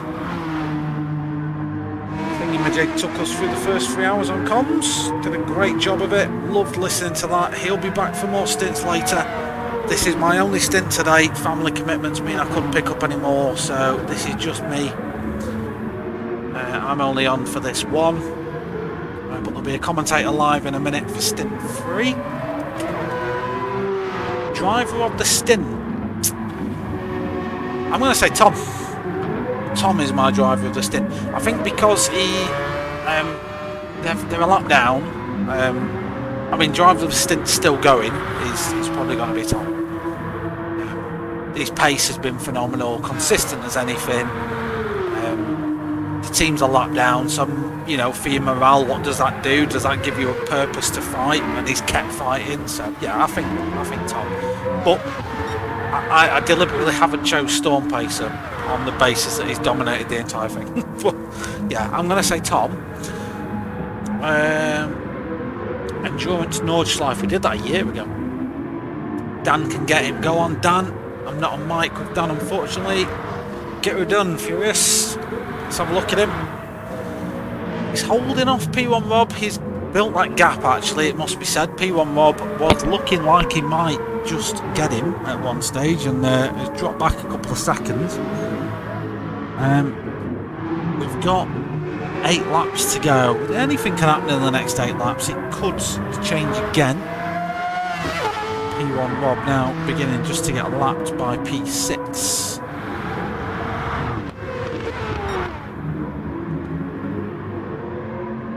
What's the gap then? 57 seconds between Splash and Storm Pacer. Let's have a check in on Jim and Dankert. That's 4 seconds between these two. There's not too much going on at the moment.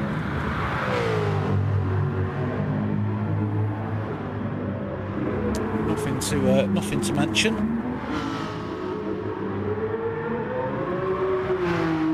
Heating thing away.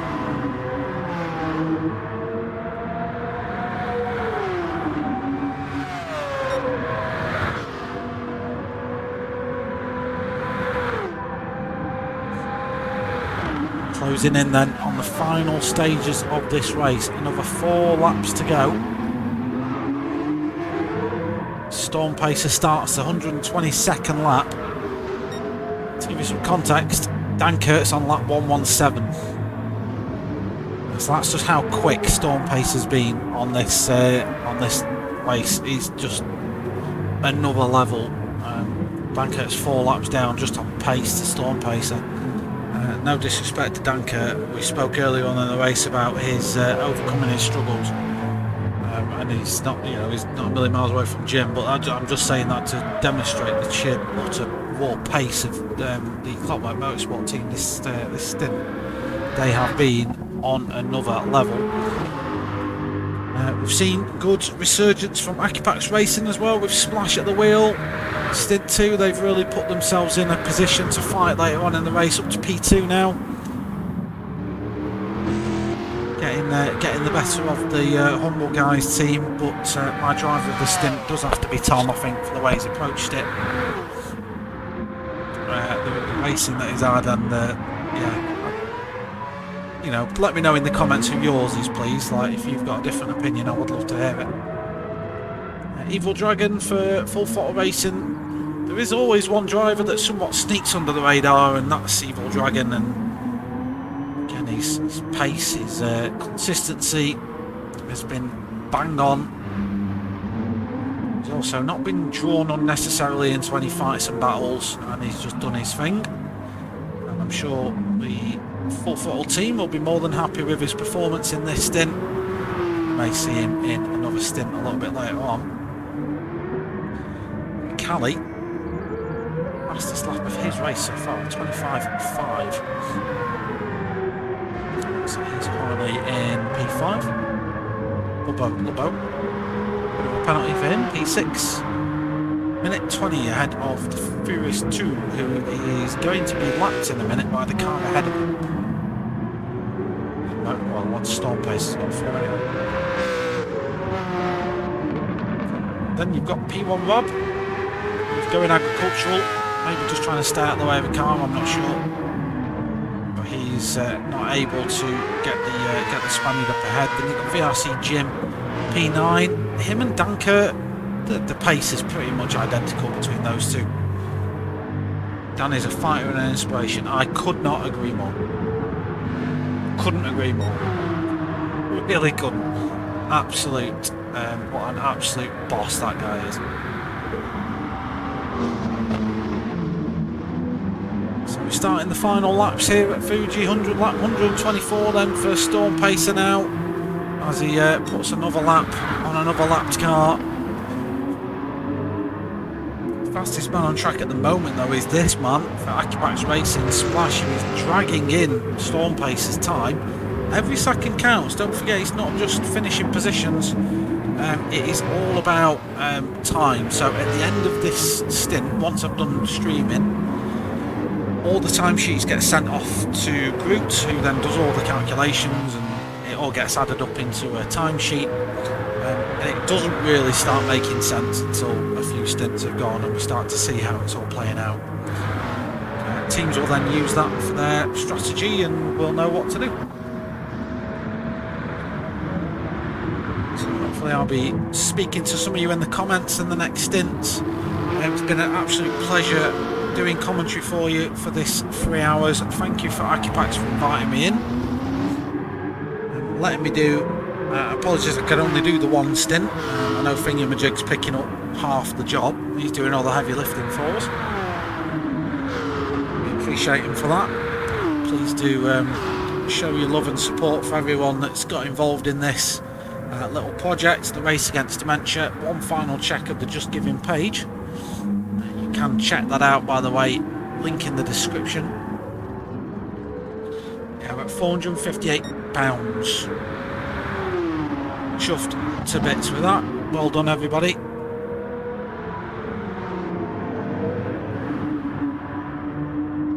Fuel reserves running low for some of them. It's fine, we kind of expect that.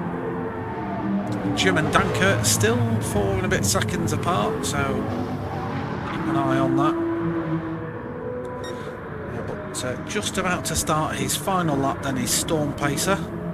So in fact, 126 laps was there or thereabouts bang on for this one. Cheers, Thingamajig. Couldn't hold a candle to you, mate, but I'm not used to doing endurance comms. I had to go for a wee halfway through and make a croissant. You know how it is. Jimbo, good run. Let's see what Matt and Digi will do. Great listening. Really enjoyed the comms. Thanks, Fish. Thanks, mate. Thank you, Dane. Appreciate the kind words.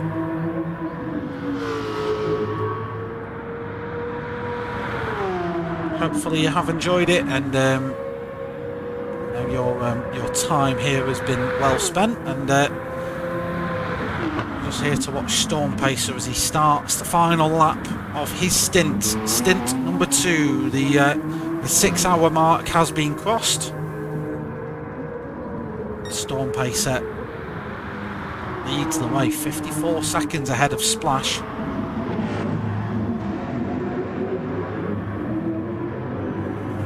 Got Stint 3 is live, ladies and gents. They are out there now. You can go and tune into that if you wish. That race has actually just begun, so they've taken the order of the results here. So Stint 3 is underway. Let's just finish watching this one and give these guys the kudos they deserve.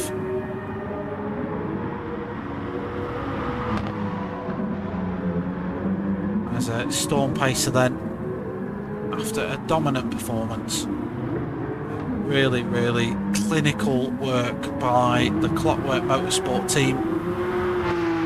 As he hands over now, Storm Pacer comes through, takes the checkered flag for his stint. He's going to claim victory there. The order's going to be all messed up now, by the way, as Furious 2 finishes in P7. A couple of laps down, of course. We've got Bubba Lobos finished in P6, P1 Bob, P8 for him. Screaming Mazda. Splash is going to be one of the next ones to come through. Who is the next one to come through, actually? The next one to come through is going to be Evil Dragon. Full throttle racing. Again, as I said not long back about him, he's flew under the radar a little bit, but a great stint by Evil Dragon. Takes the checkered flag. Who is next? Next is Splash P2. He'll be happy with that. And then it's Jim. Finishes P9. Dan Kurt's going to get 10th. Tom will get 3rd. Callie got 5th. And that is your race. If Dane, it's on this channel, mate. So I can't post a link, my friend, because YouTube doesn't let you do that. But if you click back out of this video, you'll see it. It's there. It's Stint 3.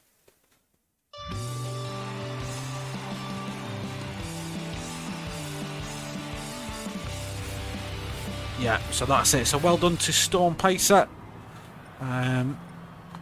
So yeah, Stint 3 is up now. You may go and watch that. So I'll save a copy of the replay if it lets me, and I'll just clip these for the officials. So I'll screenshot that and I'll ping that to ping that to Groot. So he's got it. Lovely. Alright, well thank you very much for joining me here. Really appreciate you stopping by. I know it's been a long old slog, but I appreciate it all the same. Stint 3 is live now, so please go away and watch that. The race is not going till 10 o'clock tomorrow morning, so there'll be streams throughout it. Don't forget the Just Giving page, that is live. You can go and throw donations over to that. That's what all these guys are doing it for. We're up to £458, so every penny counts, and we would appreciate any of it.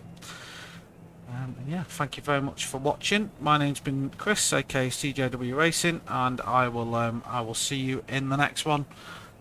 Until that time, take care of yourselves, and goodbye.